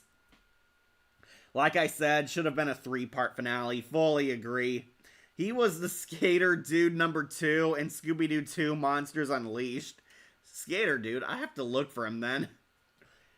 And Frisch in the Twilight Zone 2020 episode, Name 8. Ah, okay. Wolf has to point that out now. Yes, he's in Power Rangers and in the Twilight Zone. Okay. So, I really like the guy playing Jack. He's very likable. Jack is at first a goofball, but shapes up to be a badass soldier in SPD. He is very cool, and he undergoes a lot of great character development, but this is why he's dropped down a peg even under Cole Evans. The finale. So, out of complete nowhere, Jack decides he's tired of being an SPD Ranger. He's telling Kruger, nah, this wasn't permanent, Kruger. I want a life. I don't want to be the Red Ranger anymore. I want to retire. I want to help the little man. I want to be on the streets again. I want to have a normal life outside of SPD. And all I can say is, where the hell is this coming from? Because throughout the series, Jack loved being a Power Ranger. He loved working for SPD. He loved his position. He grew to love being a Power Ranger and helping people with his Ranger status. But no, he meets this random woman on the streets who's donating clothes to homeless people and basically falls in love with her, and Jack realizes he wants to start dating people, he wants to hang out, he wants to have a social life basically, which isn't unreasonable, but don't all the Rangers kind of have social lives even when they are in SPD? We see them like hanging out and goofing off all the time throughout the series, but Jack wants to quit being a Red Ranger once Emperor Grum is defeated, and it is completely out of nowhere. You do not buy it. It is so rushed, and as a lot of people pointed out in the SPD tier, this could have worked. It is not out of character that Jack wants to be back with normal people in normal society, helping people in like smaller areas. He wants to help like homeless people. He wants to feed starving children, help people donate clothes, is more of a social butterfly than the other Rangers. It's not out of character, but you don't really buy it. You don't buy that he's grown tired of being the Red Ranger until literally the finale. Yes, he is a power... Okay, read that comment. Yeah. That was my problem. SPD's finale is painfully rushed. These aren't bad ideas, but they're not given enough time to develop. And Jack retiring from being a Red Ranger was one of the many ideas that did not play out very well. Jack helps defeat Emperor Grum, except not really. It was all Doggy Kruger, because Doggy Kruger and Dr. Cat were the most badass characters. They defeat stupid-ass Omni and Emperor Grum. Emperor Grum loses his other horn, now they match, and Jack finally can retire, where he quits SPD and is now living back on the streets, helping out Charity Lady, having a romance with her, and he says goodbye to his fellow SPD Rangers, and yeah, I felt nothing. I really felt nothing. I wanted to put this guy on S tier so badly because Jack has some of the most badass moments in the show. Like, he takes on Emperor Grum by himself, and he's deciding now that, no, this wasn't permanent, Doggy Kruger. I'm leaving. I only stuck around to defeat the Emperor. And yeah, after Grum's taken down, Jack leaves very anticlimactically, and Z doesn't even show much emotion to saying goodbye to him, and that's it. Jack's now working on the streets, helping at charities and with homeless people, and it does not feel earned. I'm sorry, it just does not feel earned. That's why he's going on to A. I made it. Hi, Anime Night. Glad you made it.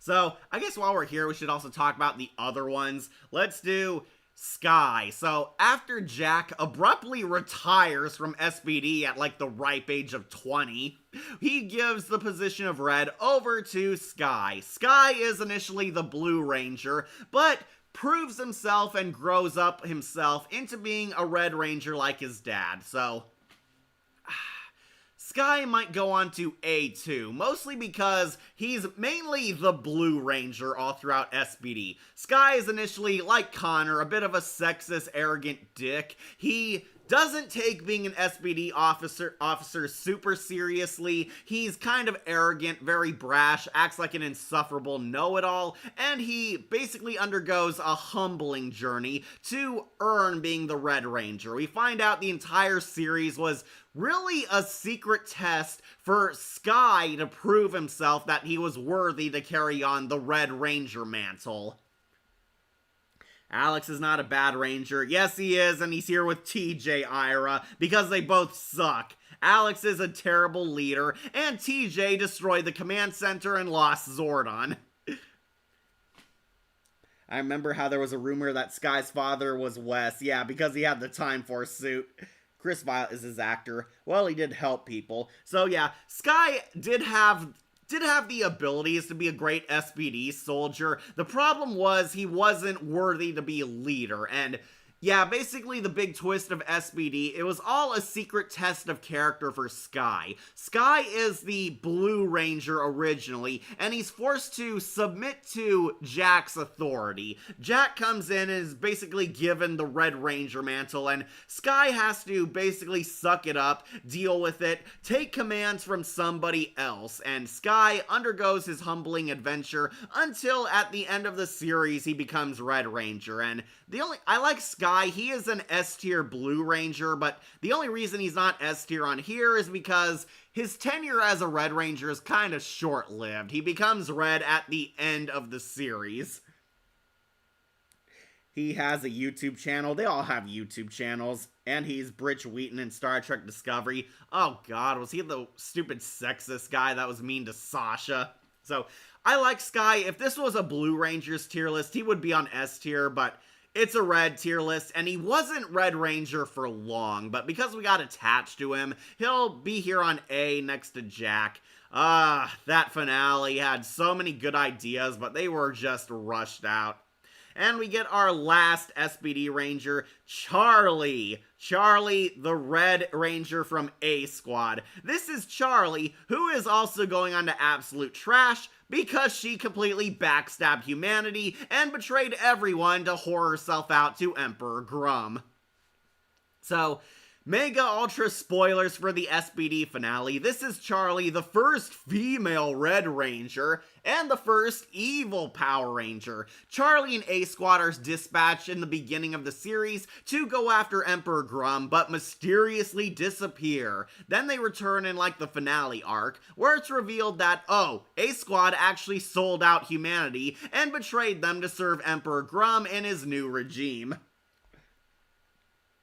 And the frat guy in American Pie Presents Beta House. Which one, Akira? There's like 100 in that movie. So, Charlie, we finally got a female Red Ranger, right on, and she's evil as hell. Which is why she's going on to trash, because as bad as TJ is, he didn't purposefully backstab everyone. Charlie is an evil psycho bitch who tries to kill the B Squad, and basically she's kind of the obstacle for B Squad to finally prove themselves as capable heroes because they take down their false idols, and Charlie's an evil bitch. She belongs in the trash. Gina Varela is her actress. Okay. So yeah, Charlie, interesting idea, but she's going on here because she is an evil villainess who is a disgrace to the Red Ranger mantle, so don't take it personally, but she's down here, and yes, Ira, TJ's down here because he sucks. What, I can't believe that there was a group of Rangers that became evil with no clones or mind control. Yep, they actually sold out of their own free will. Alright, so next I believe came Nick from Mystic Force. I have not watched Mystic Force, so this one's going on to the question marks unknown. Yeah, sorry, if you're still in the chat, what are your thoughts on Nick? I believe Nick Russell is his name. This is the red Mystic Force Ranger. I have not watched Mystic Force. I'm not sure if I will because I heard mixed reception from it. Some people love it, some people hate it, and unfortunately it has the Power Rangers rap number themes beginning in this show. I was curious to watch it because Octo was said to be a cool villain, and Rita Repulsa returns as the Mystic Mother, but no clue what to say about Nick because I just didn't see it. Nick is one of the worst Red Rangers. Takes breath. I've been waiting a long time for this rant. I hate Nick in Mystic Force, mainly for two reasons. He is given a Chosen One BS, aka the Light, that amounts to nothing in all series. Okay, based on the comics, I'll put him down here. Alright, we'll put Nick into absolute trash. I hope you're watching, Emily, because you like Mystic Force. Nick is one of the worst Red Rangers. Second, he's mostly an arrogant, rude character that he also at times gives up, especially in the finale against the main villain Optimus, or the Master. I do not like Nick. Firas Durrani is Nick's actor. Okay, we'll put him in absolute trash. And I guess, no surprise, Operation Overdrive's Mac is also going into the trash. Yeah, throw the robot down here. Yeah, after Jack and Sky, we got two of the worst Red Rangers ever, Nick Russell and Mac the Machine. Operation Overdrive sucks, and I know for a fact all of the Rangers from this show are hated because they are immensely unlikable, and Mac is appropriately a piss-poor Red Ranger. The only thing this guy had going for him is that he's a robot. He is a Lebanese actor. Yo, hey, Reboot Ranger, you made it. We're like halfway through. We're on Operation Overdrive, everyone's favorite Rangers show. Nick and Mac both going in the trash. So the only reason Mac is above Nick is because there's a twist where he's actually a robot. Mac is actually a machine who was built by a scientist's father, and he finds out in a big twist that he's actually not human this whole time. And to be fair, the actor actually does a good job making this dramatic. Unfortunately, it is not enough to make me say that he was a good Red Ranger. Mac lol. He is different in the Kai Ozu and Mega Ranger. A late comment from your Final Destination tier list. What was your opinion on how the fifth film ending was more sad than scary, as we saw Sam and Molly died, even though we didn't know that in the fifth final film was a prequel? Like I said, I did actually like the twist. I found it kind of weird because that raised questions about the technology they had in the fifth movie, because some people had like cell phones which did not exist in the 2000s, but it was interesting. James McLurkin is his actor. Okay, we'll put Nick in the trash because a lot of people tell me he sucks, and I know for a fact all the Operation Overdrive Rangers suck because they are just plain unlikable. So yeah, the robot and the failed mage both in the gutter. Okay, so I believe this is Casey from Jungle Fury, who I will have to put in a question mark because I have not watched this show. Yeah, sorry, I've never seen Jungle Fury. I don't plan to because people tell me it's not one of the best Ranger shows. People have told me to skip over Mystic Force and Overdrive because they are complete garbage, but never watched Jungle Fury, so he will be going into question mark. Black Overdrive is sick. He defeated Camdor in single combat. Okay. Next, I believe, yeah, Scott. Scott from RPM, get in gear. Scott, he's going on to S tier. Yeah, I really like Scott. He is an underrated Red Ranger. The only bad thing about Scott is he's technically not the main hero. Dylan is more or less the main protagonist of the show, but Scott is our Red Ranger of the RPM Rangers. If you don't know, Scott basically has the daddy issues of the team. Scott is the son of the military colonel who is the leader of the city of Corinth, and Scott is chosen to become a Red Ranger. He's an ace pilot and a total mechanic. He's a gearhead. He makes his own cars, and Dr. K sees this as the perfect candidate to become the Red RPM Ranger, and I really like this guy. Scott is cool, he's badass, he's slick, and he and Dylan have a awesome broship. Scott was Fluffer and Spartacus. Street Saber. Really hope you do Black Rangers next. I know you like that, Ira. Oh, you missed it, Ira. TJ also sucks because it's his fault the command center was destroyed and they lost Zordon. But Tommy picked TJ. Yeah, Tommy also trusted Anton Mercer. Technically, Dr. K is the main hero of RPM. I consider Dylan more or less the main hero, but Dr. K is important. I remember how Dr. K gets upset about the spandex. LMA out.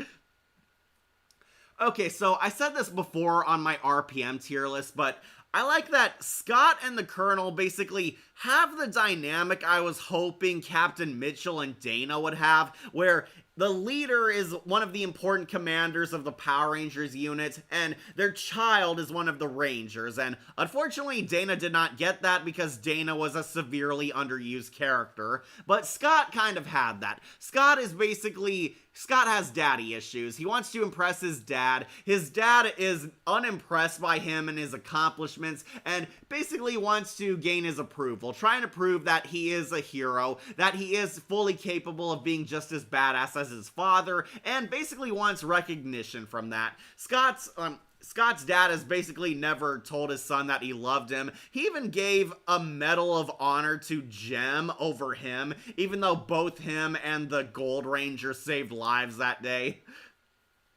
So, I really like Scott because he is basically a very good leader. He is the pro-military guy on the team. He and Dylan often butt heads, but Scott proves himself as a fully qualified Ranger. He kicks ass, he fights Venjix, they gave him this weird rivalry with General Shifter, which I think this episode did kind of cement that Scott is awesome on his own too, because he solo kills General Shifter, but then again, General Shifter was an incompetent idiot, so that's not exactly a huge win, but it does show you that Scott can stand on his own.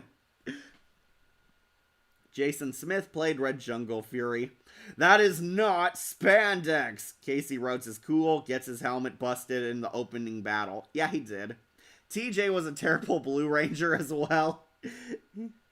Did you ever see Power Rangers Turbo Japanese version, and in that one, female human alien fell in love with the Red Ranger of that series? I have not watched any of the Japanese Sentai versions of these Ranger shows. My brother Wolf is watching some of them, but me, I have not. His Japanese version is Jan Kandu in the Juken Sentai Gekkai Rangers. Okay.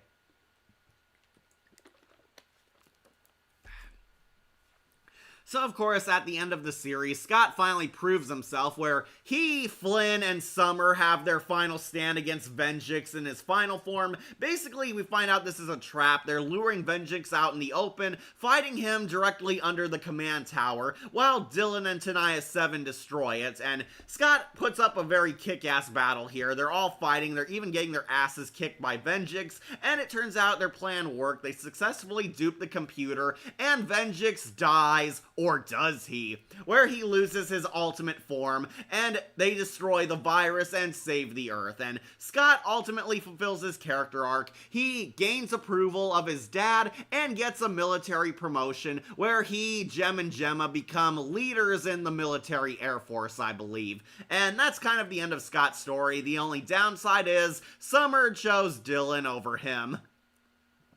Yeah, Summer wanted Dylan more. He was in a love triangle. Summer was torn between Scott and Dylan. Scott because he was the nice, capable guy. Scott is kind of the Cyclops to Dylan's Wolverine. Dylan ultimately wins Summer's heart at the end, and Dylan goes on the lam on the road with two sexy ladies, Tenaya 7 and Summer, and Scott goes on the road with Jem and Gemma becoming military heroes. And yeah, I do like Scott. He's gone on to S tier. Not as epic as these other guys before him, but he is definitely a worthy Red Ranger. He got good gear.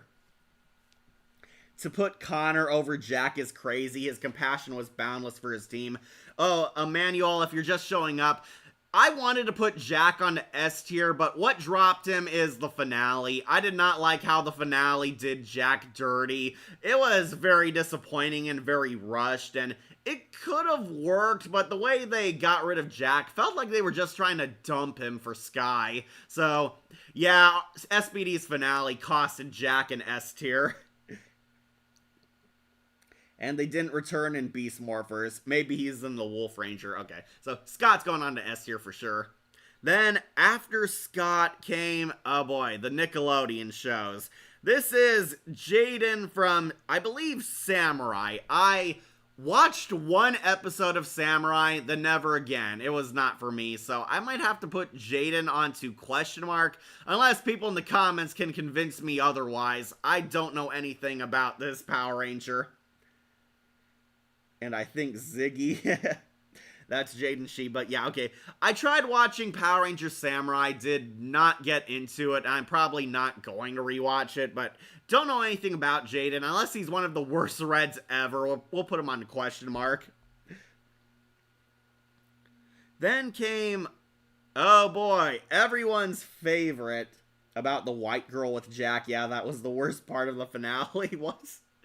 Oh boy, everyone's favorite, Troy from Megaforce. Everybody knows Troy, a character as popular as Sam, Dax, and Justin.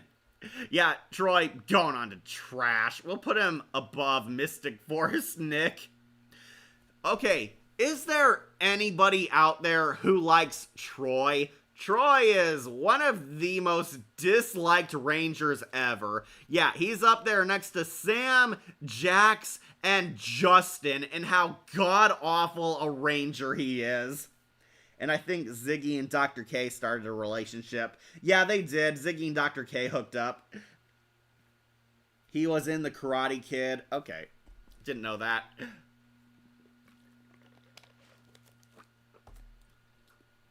Okay, so Troy's going into absolute trash for one colossal reason. The guy playing him is awful. His acting is bad. It is like worse than Jennifer Yen's and Hillary Shepard's acting. He's basically very wooden. Troy sounds bland, lifeless, and emotionless even next to a friggin' robot. The acting of this guy is not very good, and according to Linkara, he actually is very cool and chill in real life, but the director did not do him justice. Troy basically can't act. He sounds very emotionless and wooden in every scene he's in, and is basically kind of hyped up as one of the best Red Rangers ever, but you never really see that. Troy's just a model than an actor, like a worse Adrian Agreste. Okay, so Super Mega Force is one of the worst shows ever, and it shouldn't surprise anybody that it has one of the worst Red leaders ever. Troy could not act, and that is the biggest disgrace around him, and it doesn't help that they kept hyping him up like he was some cool ultra badass, and he barely did anything. Yeah, we'd had superior Red Rangers. I'm just gonna put him here. He sucks. He is bad. Like, don't watch Megaforce. It is definitely worth skipping. If you have to watch that big crossover event where all the Rangers are together on the big screen, then go ahead, but this guy, not a good Red leader. Okay, so after Samurai came Tyler from Dino Charge, which I haven't seen, so he's gone on to question mark. Plus, the theme of those Rangers are pirates, but they didn't mention it in the American version. Here's what I will say about Troy. He has no emotion, but he's not as stupid as Jaden was in his show. Okay. Okay. So, Tyler, never saw Dino Charge. Then, I believe this is Brody? Never watched it, going on to question mark. And Devin from Beast Morphers, never watched it. I have not watched Beast Morphers. Know nothing about it except Venjix came back in it, and I only watched parts of Beast Morphers on YouTube for clips of Venjix, and yeah, I don't know anything about Devin or Bodhi or Tyler. And speaking of which, Zaito, also have never watched this show. This is the Netflix Red Ranger. I believe Dino Charge is his show. I've never watched it, so I don't know jack about him. don't even have Netflix.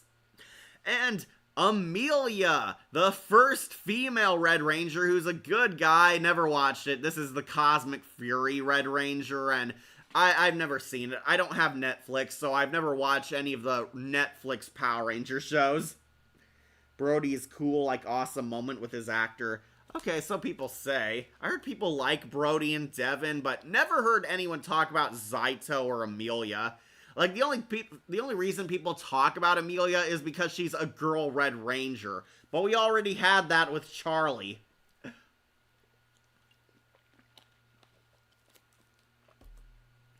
Second female Red Ranger, Lauren Shiba, was the first. I don't think she's on here, but either way, she'd probably go on question mark. So don't worry, I do know our final three. Next, we'll do Zordon from the 2017 Power Rangers reboot movie. Oh boy, I am a part of the group who do not like the 2017 reboot Rangers, and unfortunately Zordon is going to have to go on to C. We'll put him below Rocky, mostly because we don't get to see him as a Red Ranger. Zordon is barely in the red armor. If you don't know, in this movie universe, Zordon was a Power Ranger himself. His team was betrayed by Rita Repulsa. Rita Repulsa was a Green Ranger who's gone bad. She wanted ultimate power for herself, and she murdered Zordon's entire team, so more points against him. He lost his entire Ranger unit. All the Rangers get killed. The only one we see is like the Yellow Ranger briefly. Yellow Ranger, who I believe was Zordon's wife or something, she got killed, and Zordon sends Rita Repulsa across space and basically becomes the divine energy being we all know and love. Then if we count the comics, that reboot tarnished the series. It did. Yeah, also, Walter White, Bryan Cranston plays Zordon. I know it's hard to tell. It's not a good picture of him, but yeah, that's Bryan Cranston, Walter White. He played Zordon, and he was one of the reasons I was looking forward to the movie, because seeing him as the giant energy head would have been so cool, but what we got, kind of a letdown, so Zordon is kind of a dick in the movie too. He's a lot more sterner and harsher towards the Rangers. He is not the wise, benevolent elder he is in the good Zordon era. He's much more dour and depressing, and do not like him. And since we're judging him based on his tenure as a Red Ranger, his leadership was pretty bad because Rita Repulsa went evil and killed his entire team. Zordon Red Ranger is worse than Promethea Red Ranger. Zaito's an alien ranger played by Russell Curry. Last comment from the Final Destination tier list. Still talking about that. Sorry, catch up on comments. But no, we meet the actual Red Ranger, Reboot Jason. Yep, Jason Lee Scott is back in this reboot, and you know, if I'm being honest, out of all the Power Rangers in the 2017 reboot, I think Jason is easily the most likable. So, he wins some points, but Jason, I might have to put onto B. Yeah, the reboot Ranger is kind of a mess. I do not like Trini and Kimberly, and especially Zach in the reboot movie. Billy's just kind of pathetic. You feel sympathy for him, but also don't really like him. Jason, easily one of the best Rangers in the reboot, because he actually undergoes character development and is likable. Man, it's hard to believe Power Rangers ended not too long ago. Well, Disney has it, and I'm sure they're gonna butcher it, but yeah, it'll be back.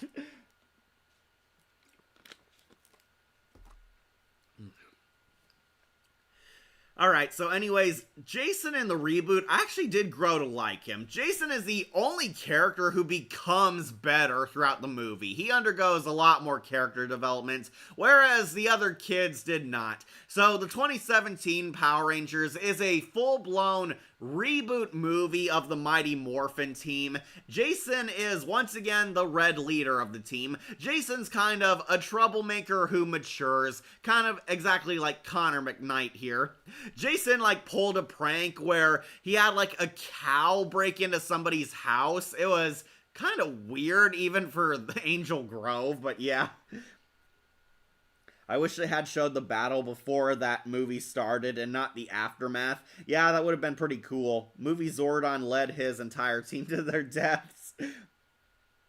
Yes, I'm talking about that because I missed the list I wanted to see and miss, and this is the last one I promised. It's strange that in the 5th film actually gave us the antagonist and it was a human. I thought that was a pretty creative choice, pretty fun experiment. Left the first act underwhelming.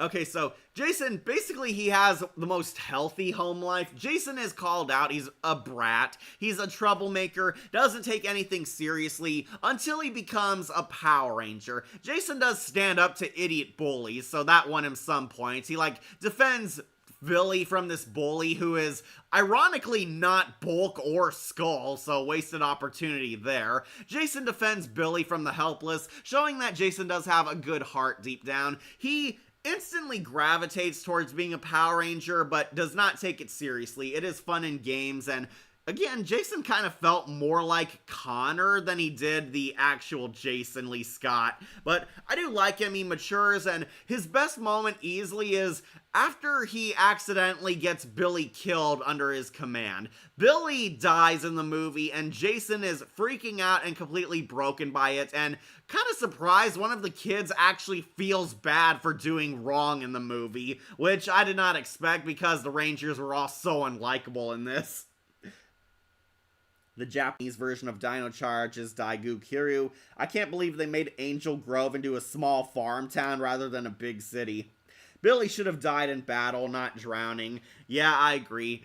Billy gets executed by Rita Repulsa. Don't worry, they save him. They bring him back to life thanks to the power of the Rangers. And Jason finally shapes up, starts taking this seriously, and becomes the Jason we know and love from the classic Mighty Morphin era. Or an attempt at the classic Jason. He shapes up, they build that stupid Megazord, and they fight Goldar, who should have been a character and not a giant monster, but yeah. They fight evil Goldar and send Rita Repulsa flying into space, and Jason basically evolves into a better man. His dad and he make amends. Jason also has daddy issues. His dad thinks he's basically a troublemaking brat throwing away his future, but Jason shows that he is a good person deep down and can amount to something better, becoming the Red Ranger we all know and love. And I will put him onto B because, yeah, he's not as good as classic Jason, but the movie actually made him the most likable of the inner circle of the main Rangers. Out of all the Mighty Morphin characters, I think Jason suffered the less butchering.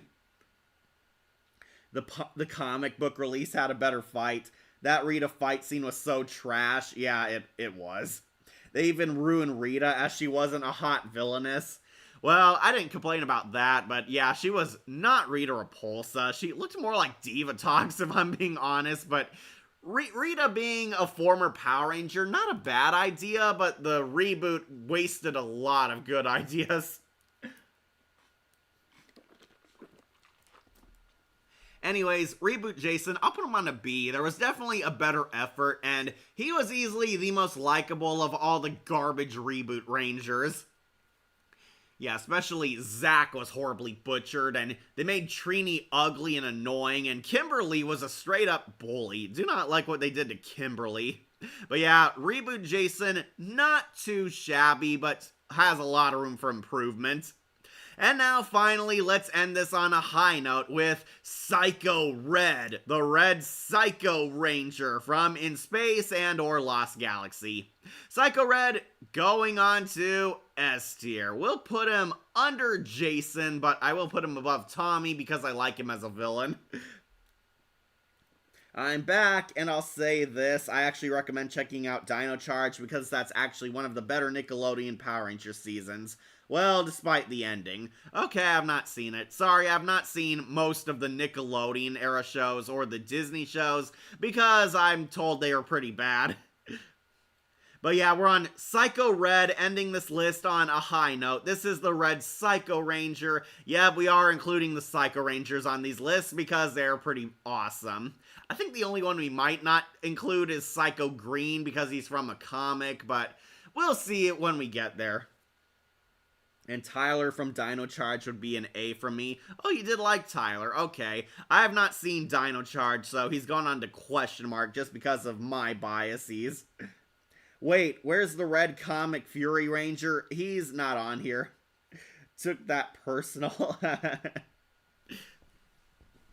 Okay, anyways, Psycho Red, as you know in my video, the Psycho Rangers are created to be basically Power Ranger Terminators. They're the ultimate warriors who can finish those Rangers for good, and Psycho Red is the leader. However, over the course of their attempts at killing the Rangers, Psycho Red is the one who loses it the most. He does not like that he's not really the leader, Astronema is.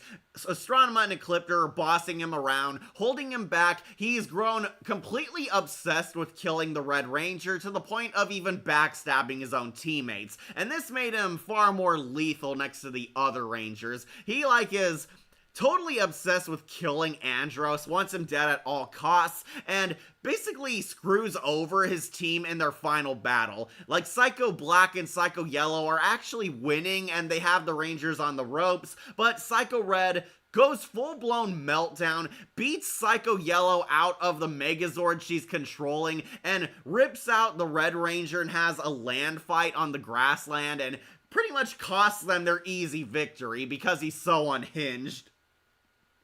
Leo. And he came back in Lost Galaxy, that's right. Who are you? You don't know me? I'm Psycho Red. I meant Cosmic, and it's a woman. I think that's Amelia down here. I don't know anything about Cosmic Fury, so she's down here on the unknown section. Yeah, the Psycho Rangers came back in Lost Galaxy in what I still think is the best crossover event to the 10th power.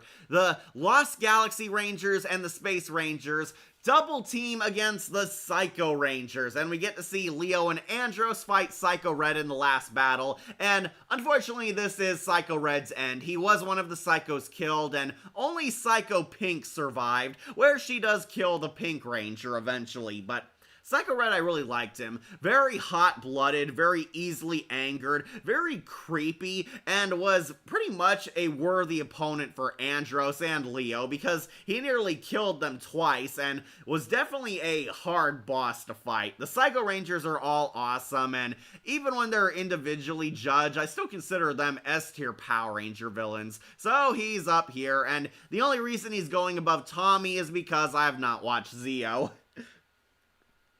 Also, Takaharu Igiyase is in the Japanese counterpart. I do since I watch Power Ranger shows. Okay, you have watched them, Akira. Sorry, I haven't. I'm told that the Nickelodeon shows are not very good, so a lot of them are down here in the unknown question marks, and some of the Disney shows I flat out skip because I'm told they're god-awful.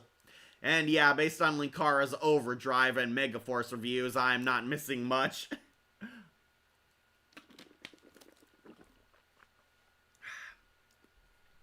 But yeah, Psycho Red S tier, and as you can see, that pretty much completes this tier list. Talked about every Red Ranger I could, ones that were on here, some extra ones like the Alien Ranger, the Psycho Ranger, and even Charlie.